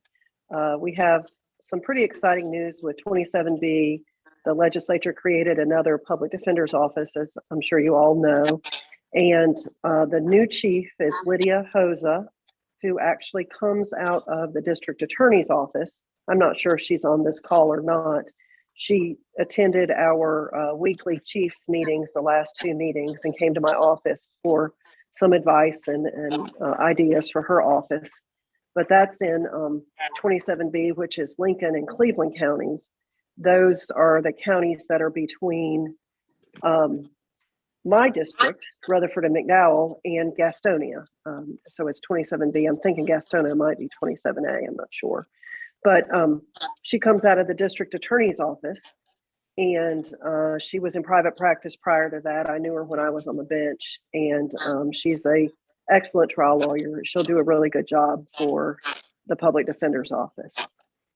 In other news, we are still dealing with COVID, of course, in the field.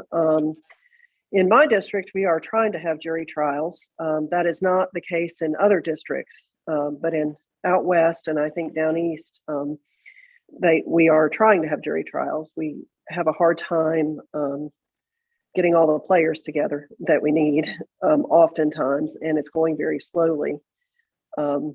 Some districts are starting to have meetings with the stakeholders to figure out what to do about the backlog.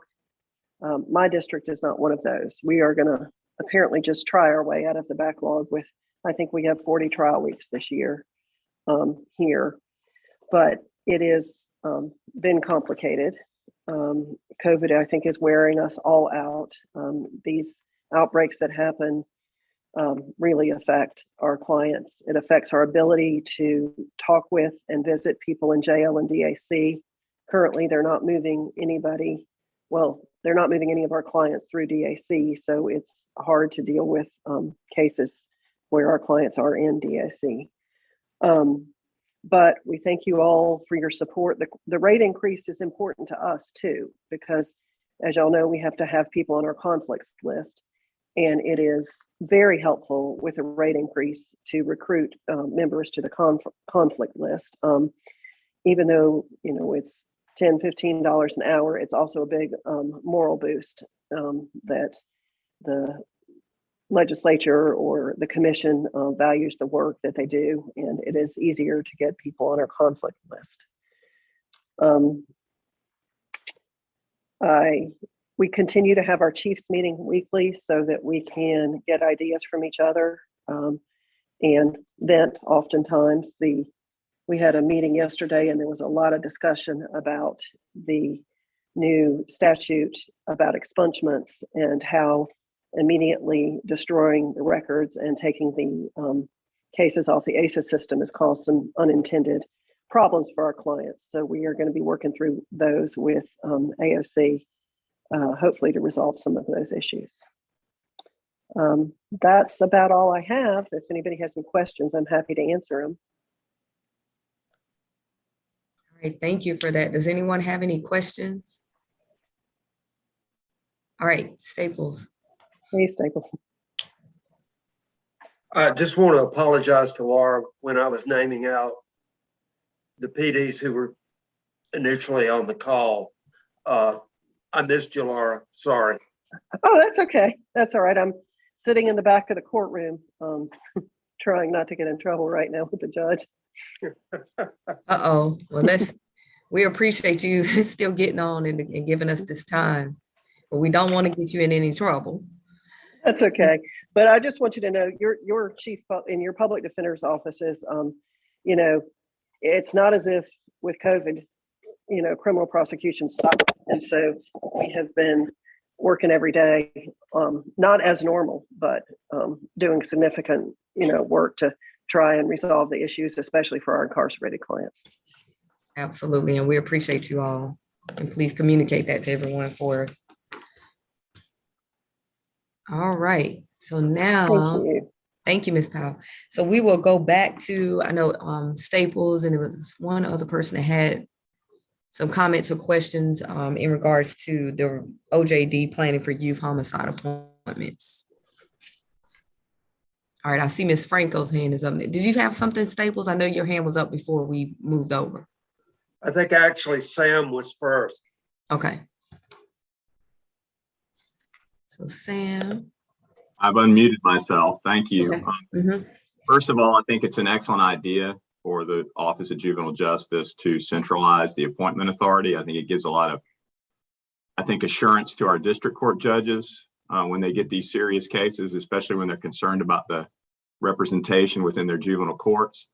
I assume Kim and Eric, you've thought about the idea of having a shepherding attorney from juvenile court along with, a qualified murder attorney, in effect having two attorneys during the juvenile process. And then once the case has been sent to Superior Court, maybe just having the one attorney at that point. Because I think that would be a really good idea. That's sort of the process that I've sort of stumbled across here in this office. Is I have a very experienced juvenile attorney who has knows all the players in juvenile court, and gets good results, much better results than I could get in as sort of a stranger coming in. And so I came in as the qualified, murder attorney, but my colleague who's done juvenile court handled and advised me in the juvenile proceedings, which I hadn't been in 20 years. And I think that's just, I think, an ideal way to handle it. I know it would cost more money that way with private assigned counsel, but I think that I think you're going to attract those attorneys who are experienced in superior court, but are a little bit leery about getting into juvenile court. If you could have some kind of hybrid model like that. So that's my comment. Thank you very much. So thanks, Sam. So yeah, when I was in the public defender's office, that's the way we did it too. And I think that was very, very effective under that model. We're hoping that we can get one person who's can do both, but I suspect that there will be some element of this where we're going to do some of exactly what you're talking about, especially when we're trying to get some superior court attorneys, more acclimated to the juvenile part, and maybe vice versa. It's hard to tell. I think initially we know for a fact there are, I don't want to say a handful, it's more than that, but a number of attorneys statewide who do juvenile, and some are on the capital list, and some do a non-capital homicide. But we are keeping our options open, and I do think there's going to be some part of this, and it may work differently in a different jurisdiction as well.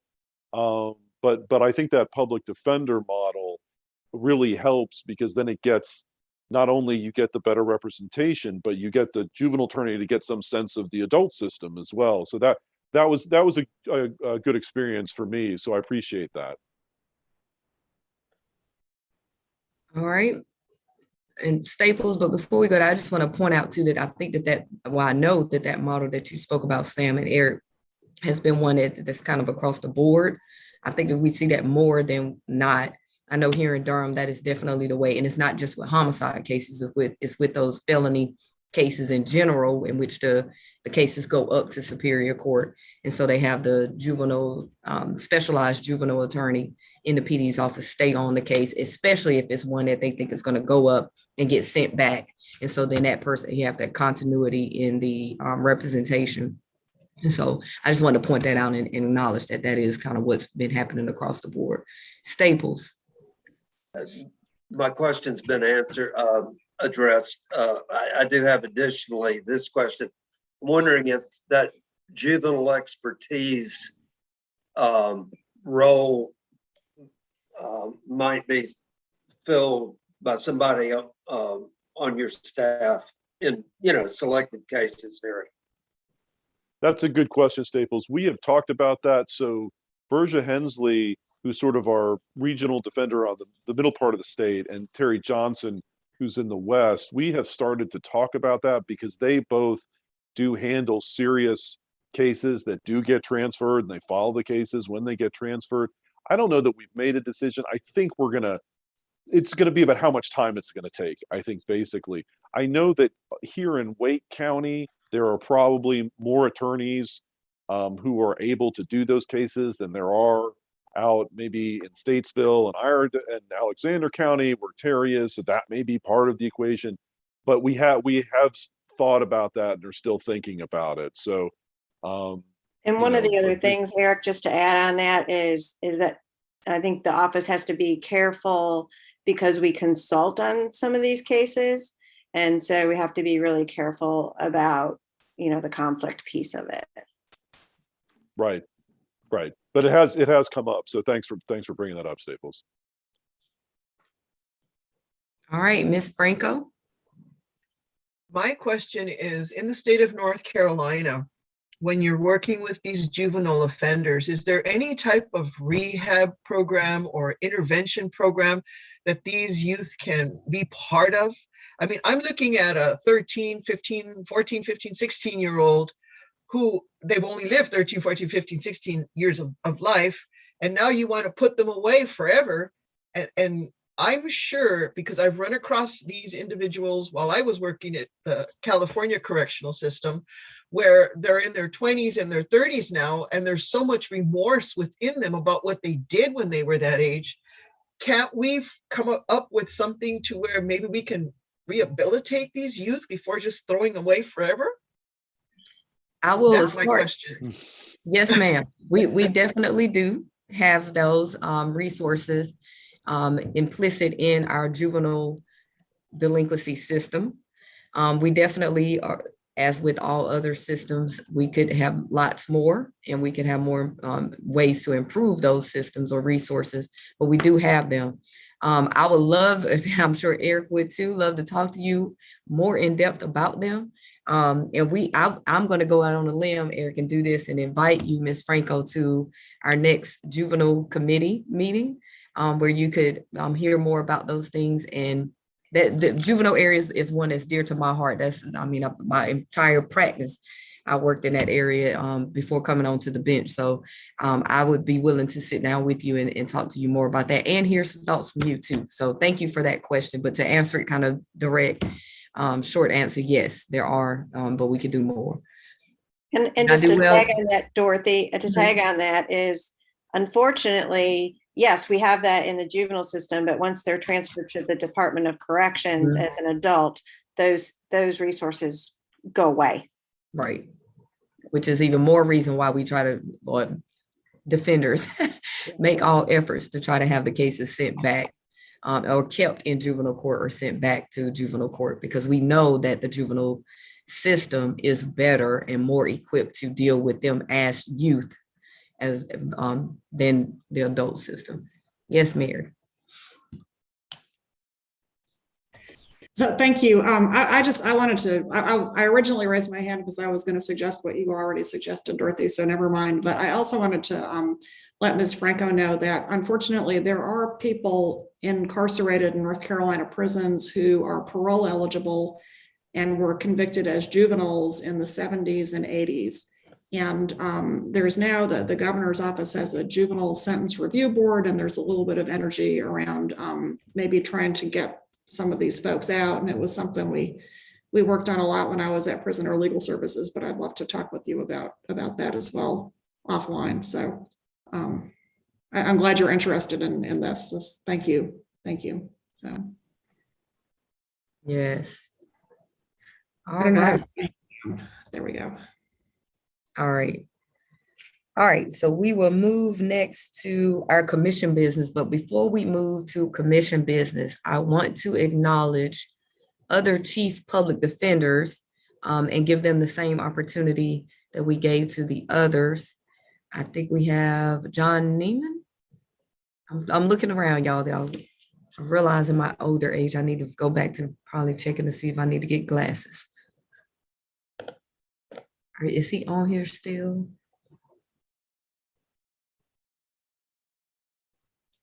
I see that he's muted. Okay.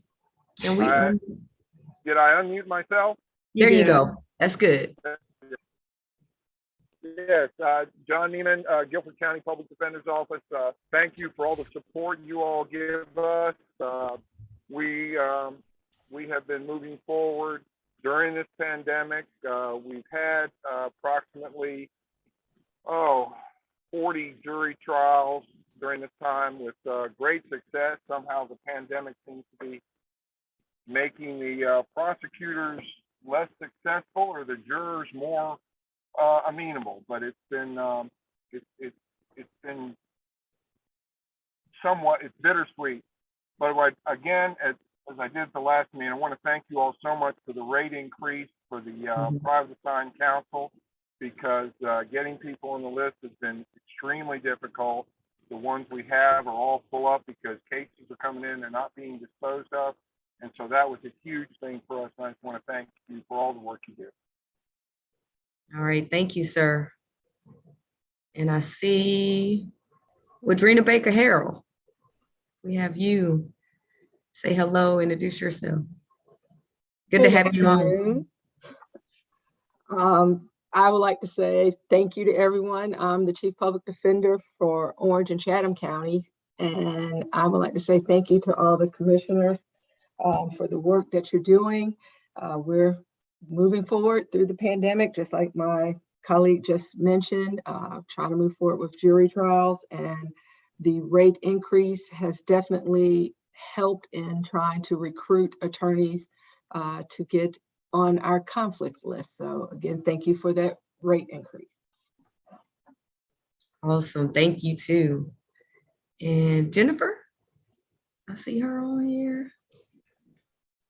I'm here. Yes. Hi. Hey. Sorry, I'm multitasking, so I turned my camera off for most of the meeting. Well, I'm happy to be here, even if it's virtually. Thank you so much for all your work. I am the Chief Public Defender in New Hanover County, and we're working hard, trying to do our best. Thanks a lot. Awesome. Thank you for joining us. And is Kevin Tully still on? You might have dropped off. Yes, I know we heard. I am, Judge. All right, yay. Yes, thank you very much, Your Honor. Kevin Tully, Public Defender from Mecklenburg County. I've been with the office since 1989. I've been the chief since 2007. Thank you all for all you do and letting us attend these meetings. Oh, yes, sir. Thank you for joining us. And Mr. Sneed, I know you spoke up earlier, but could you, we'll have you speak as well and introduce yourself. Thank you, Your Honor. I'm Sam Sneed. I'm the public defender in Buncombe County, and I started during the pandemic. So all I know is pandemic-related administration and defense at this position. We have a trial next week on a felony escape where our client learned that his sister died of COVID. And I think we're alleging as a demonstration of his love and affection for his sister, he made a demonstration of an escape and not actually attempted escape. And it's ridiculous that we're having a trial on this, but we are. And we've been having jury trials for since before it was safe. But anyway, we're plugging along, and I'm glad to be here and I'm glad to be a part of this group. Thank you. Oh, thank you too, sir, and welcome to you as well. I think I covered everybody. I wanted to make sure you all are front line, and we appreciate your leadership. Chairperson, our new public defender in 27B is on, Lydia Hosa. Oh, yes. Thank you, Ms. Brooks. I didn't catch that. Yes. I am sworn in on Tuesday morning, so I'm just trying to take this all in. And thank you, Your Honor, and everyone on the commission for funding this.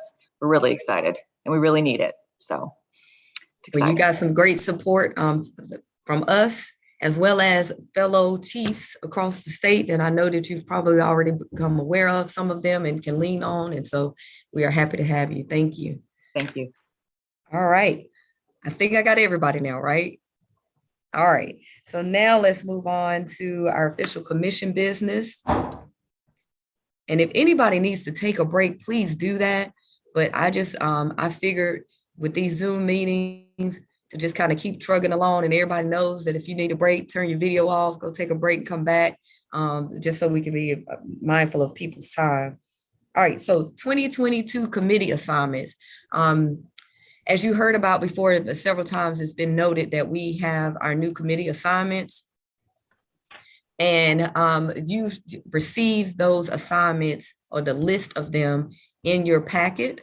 And so if you could look to that, it gives the duties, the different committees, the duties of each committee, as well as the different members of each committee. So please take a look at that list so you can see what committees you were assigned to. You will hear from our staff persons that's assigned to each committee as to when those meetings will take place. They'll send an email out to you or call you and try to get some feedback from you as to what time is available and all of that good stuff. You all know how this works about scheduling and setting meetings.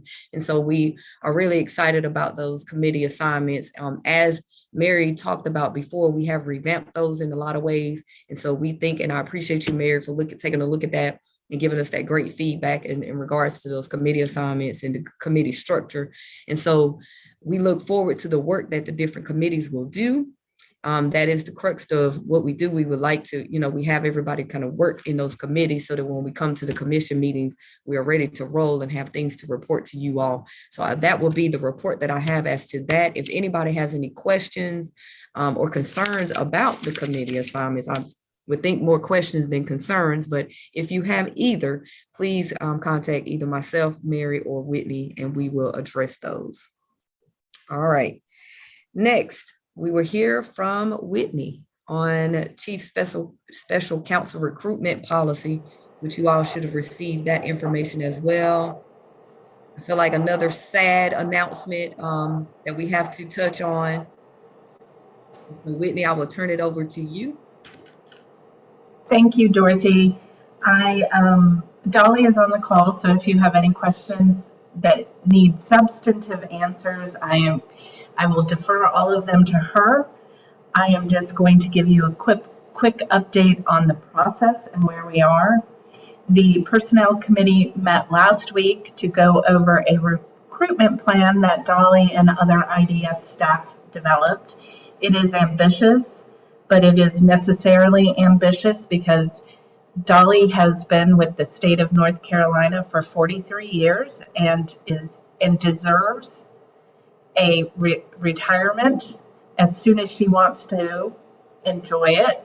And it is a very important position because it represents the Office of Special Counsel across the state, with the commission, with the legislature, with the mental health professionals who also work in the area. And so it cannot be vacant at any point, and we would like to minimize the amount of time that an interim chief special counsel has to serve.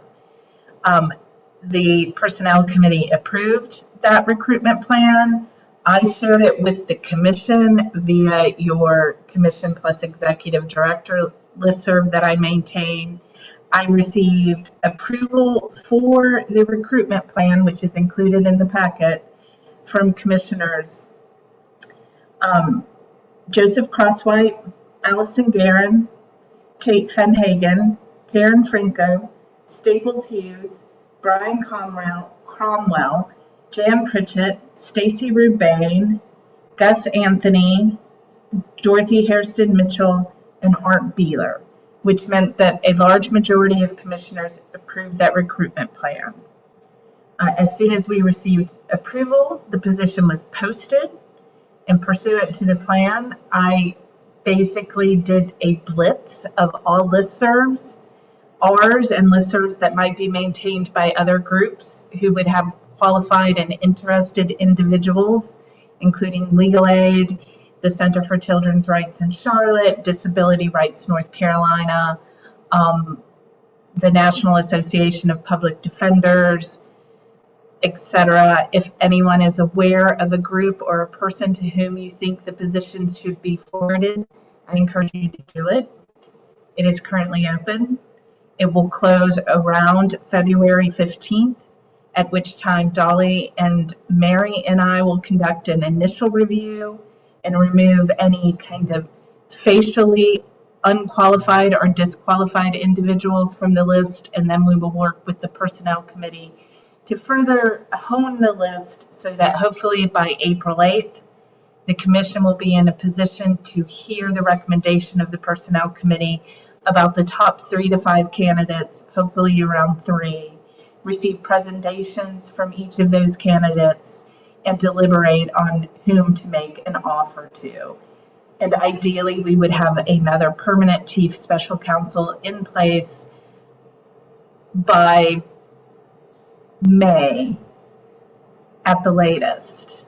It is an ambitious plan, but I think that given the importance of the position, it warrants an ambitious plan. All right, thank you for that report, Whitney. Does anybody have any questions in regards to that plan? You did receive it. It is aggressive. We feel really good about it. We don't feel good about the fact that we have to have a plan to replace the awesome Ms. Whiteside, but we feel good about the plan itself in this time that we have to do this. All right, so seeing no hands raised, we will move to request for relief from judgments. I'll let Chad speak to that briefly, Chad, and then we'll, yes. Thank you, Your Honor.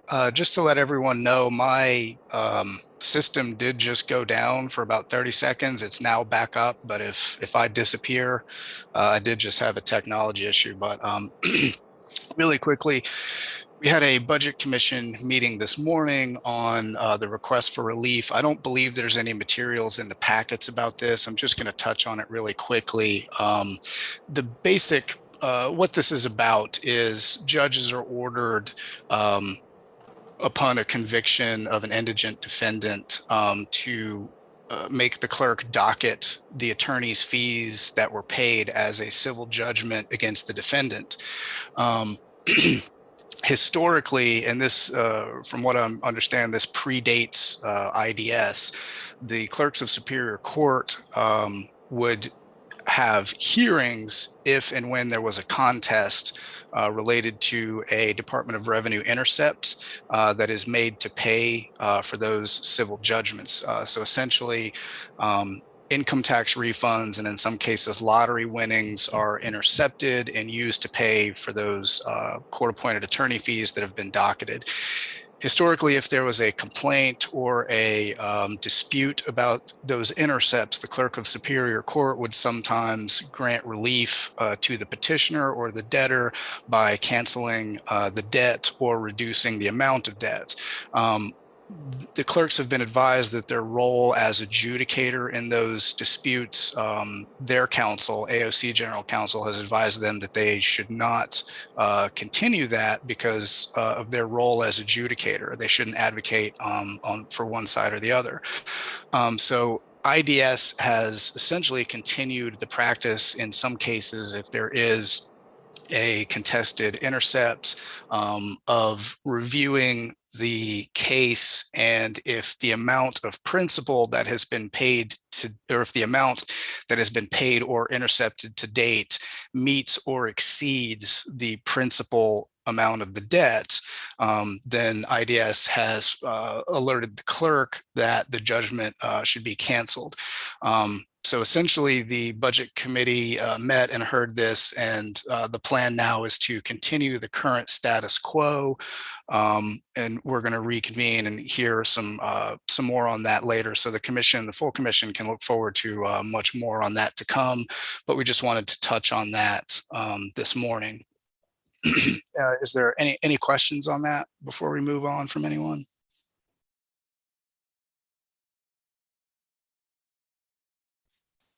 Okay. Okay. So in the packets, and I'm gonna do one more quick thing. I'm just gonna add this to the chat. Earlier, I think there was some mention of some COVID issues with not being able to meet with clients. We do have some resources.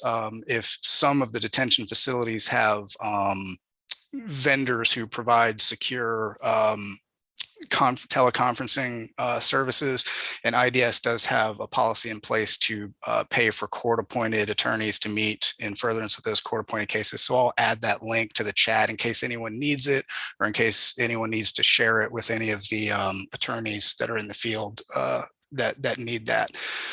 So just moving on, we do have some requests, or excuse me, some late fee waivers. And I understand that in the past, 5 or 6 months, we have actually received more late fee deadline waiver requests than we have received in the past several years. We think that that may be attributable to some COVID issues, but in the packet, the late fee deadline waivers that are before the commission today for a vote are included.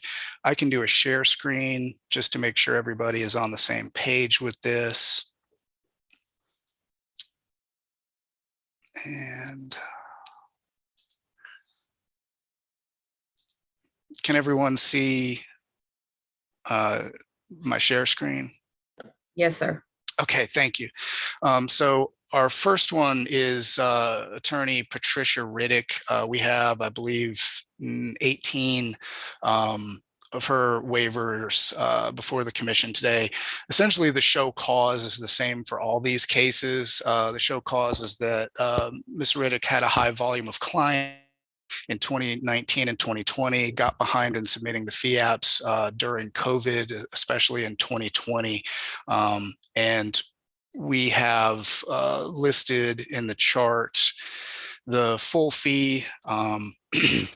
The full fees of all of these apps total $11,761. We do have in the chart, the table, there is the opportunity to impose a penalty of 10% for each month that the fee waiver was late, with a cap of 30%. So we have those figures included if the commission decides they want to impose any penalties on these cases. The date range of disposition was September 2019 through July of 2020. As far as our recommendations for all of these that we're looking at today is to go ahead and pay the full amount. There is the opportunity for a penalty, but our attorneys in the trenches do a difficult job even in the best of times. And our position is that the past 2 years have been exceedingly difficult with COVID and a pandemic. So our recommendation is to go ahead and pay the full fee on these. So Ms. Riddick's are here. Ivana Hughes is our next one for consideration. This is only one fee app. Full fee is $110. Show cause is pretty similar. COVID, staffing issues due to COVID. Her firm had to temporarily close in 2020, which is the disposition date. So she got behind due to those issues in submitting the fee apps. Again, we're recommending full payment on that. Our next one is Karen Shapiro. This is only one fee app as well. Total full fee is $858. Medical issues. The attorney had to be placed on disability, had surgery, and there were also COVID issues at the time. The disposition date of this one was July 2020, so that was definitely in the sort of peak first wave of COVID. And our recommendation again would be to go ahead and make the full payment for this late fee application. Our last one for the commission is Attorney Larry Height. He's got about 10 fee apps for the commission to review, and they total $3,300. The range is, I believe, $165 up to $780. The show cause for Mr. Height arise from health issues, serious health issues, diabetic complications. The attorney did have to undergo an amputation, is now a double amputee, had to withdraw from a number of cases, and we are recommending similarly full payment for these late fee applications. So at this time, I believe we would just put this to a vote, and we can take them one by one since there are so many. If the commission would like to vote on payment for the cases for Patricia Riddick. Can we do it all at one time, Chad? I was going to say, can we do it? Yeah. Yes, absolutely. So is that your motion, Art? Yeah, my motion is that we pay all the full fees for all of the applications that have been made. Second. All right, I heard a second from Kate, I think. Oh. Yep. All right. So we have a motion and a second. All those in favor of paying those fees or granting those requests for waiver of the fee application deadline? Aye. Aye. Any opposed? All right, that carries. All right, and I see that Mary, you had your hand raised up. I believe it probably was back when we were talking about the request for relief from judgments. Yeah, it's actually about, I let me defer to Whitney and then come back to me because it was about something else Chad had reminded me of. And Whitney might have something to say about this vote. Thank you, Mary. I'll be really quick. I just want to note for the commission, as Chad alluded to, the fact that we think the uptick is related to COVID-19. or some of the uptick is related to COVID-19 and just like really serious disruptions in normal practice at the district court levels.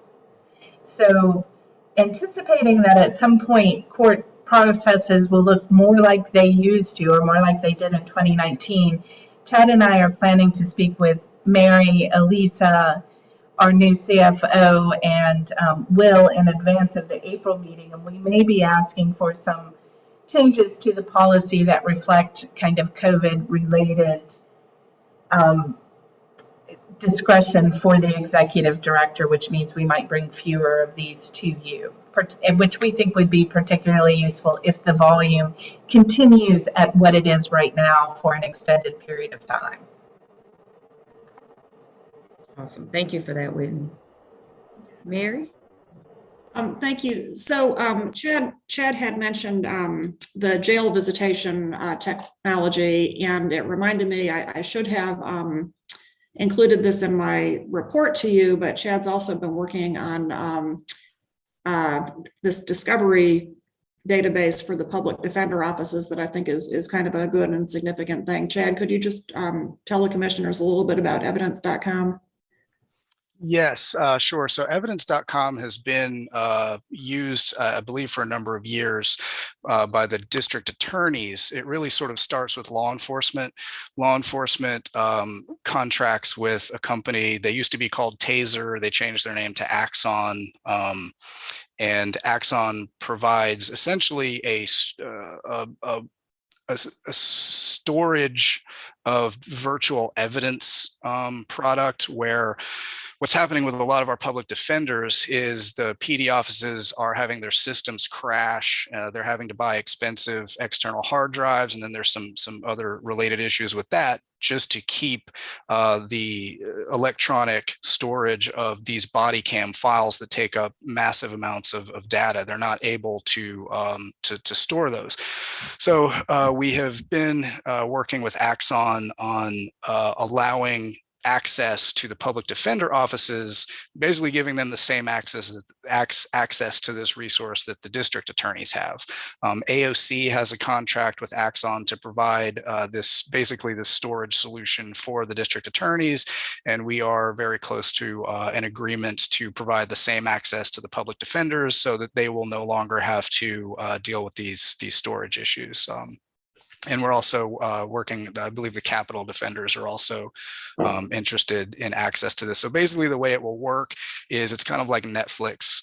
Instead of you having to store all of the DVDs, they will be stored on the Axon servers. If you have the license, which we'll be contracting for, you'll be able to stream that at any time. You'll be able to download it and save it if you want to, but it will be there for your use at will, and it will not require you to have to store it the way that they're required to do now. Yeah, I think it's a good development. Paul James had originally suggested looking into this, and then we got a demo from the conference, and Chad took it and ran with it. So wish there were some similar thing we could do for the private bar, who are also struggling with these terabytes of data, which apparently a terabyte is a really lot. So anyhow, thank you. I thought that was interesting, and I should have brought it up earlier. Okay. No problem. We appreciate that. All right. So now moving on back to you, Whitney, on quarterly misconduct report. If anybody wants to hear about that. Wait a minute. Did we do? Okay, I see you now. Hi. Thank you, Chair. Madam Chair, there are several of us in this meeting in our office, and in an abundance of caution, I turn my video off much of the time so that everybody has enough bandwidth. There is not a quarterly misconduct report that would be required for the commission this time based on your preferences. And I will go ahead and say that there is not a litigation update to be provided to the commission in executive session. Your update from October's meeting is still the status in each of the pending cases that we've talked about in the past. All right. Perfect. Thank you for that. And so I think that also means, I don't think there's any other business that would require us to go into executive session. Unless something came up that I'm not aware of. There's no other business for executive session. I just texted Whitney about something that she may or may not need to. I should, and I apologize. It's my oversight that it's not included on the agenda, but the IDS Review Committee met in October. I'm sorry, I just said October. Met earlier this month to review a decision of Chief Capital Defender Rob Sharp concerning some actions for the action of removing attorney Mark Key from his roster while a disciplinary action is pending with the state bar. The decision of the review committee was that while the matter was still pending with the state bar, Mr. Key could remain on the Capitol roster, although they asked that Rob and his staff closely monitor his current appointments and seriously consider new appointments based on Mr. Key's bandwidth at the time. And so Rob has, I believe, already started discussion with Mr. Key. The TRU has been notified, and he will be receiving some extra oversight from the Capitol Defender's Office, at least during the pendency of the bar action. And that is the report of the review committee. All right, thank you for that. And I think that concludes our official business. I do want to remind everyone though, and Art stated this earlier on, but I do want to remind everybody of our State Ethics Act requirements and duties. You did receive a memo from Whitney included in our materials. I think it's a memo of October 2021 updated memo. And so please make sure, thank you for that, Art. Those are things that we have to be mindful of at all times. It feels like we always are having some kind of deadline or some education or something that we have to do. And so I just want to make sure that I remind everybody of that. And I'm sure Whitney will do, as she always does, a wonderful job of let us know when we are not in or when we need to do some things. Hopefully not to tell us we're out of compliance, but when we need to do something to make sure that we're not out of compliance. So that is what I have, unless somebody has something else. Mary, I'm looking at you, Whitney, to make sure. All No, right. just thank you. Thanks to all of you, as always. Thank you. Thank you all for bearing with us for this Zoom meeting. I got something from Whitney saying, hopefully last Zoom meeting, that's what our desire is at all times, right? But we will keep you all posted moving forward as to whether or not we will be in person or back on Zoom, but our desire is to be in person and still have the option for you to be able to hop on virtually if you need to, because we want to make sure that everybody is comfortable with how we move forward. And get into existence. We'll see you in April. Absolutely. I like that. I like that. Thank you. All right. I don't think we need a motion to adjourn. We have always taken motions to adjourn, so I do not think that they're necessary. All right, so let's take it, even though I don't think it's really required, but I'll entertain it. So moved. Thank you, sir. Second. So I always think when we do that, that should be like the quickest motion and second ever, but all right, we have a proper motion and second, and all those in favor of adjourning? Aye. Aye. Bye. Thank you all. Y'all all have a wonderful rest of your day. Please stay safe in these areas that might get blizzards, and then some of us that say we might get like a half an inch or so, but y'all be safe, stay warm, and we look forward to seeing you soon. Thank you all. Thank you, Judge. Yes, sir. Dorothy, I noticed that Kate, I don't know if she's still on the call, referred to you as Dorothy Hairston. That's just a sign of how long we've been practicing together. Absolutely. I apologize. No, there's no apology necessary. I'm just glad Ms. Baker Harrell didn't unmute and call me some of the other. Great. Oh, it's wonderful to see you there and here. Thank you. Bye-bye. All right, y'all have a good one. Thank thank you again, Chad, for everything earlier too. Oh, thank you. Glad to help. And also, I wanted to tell you the give people flowers while they're alive was really poignant. I love that, and I'm going to keep it and probably recycle it. All righty. Yes, sir. All right, I'm ending the meeting now.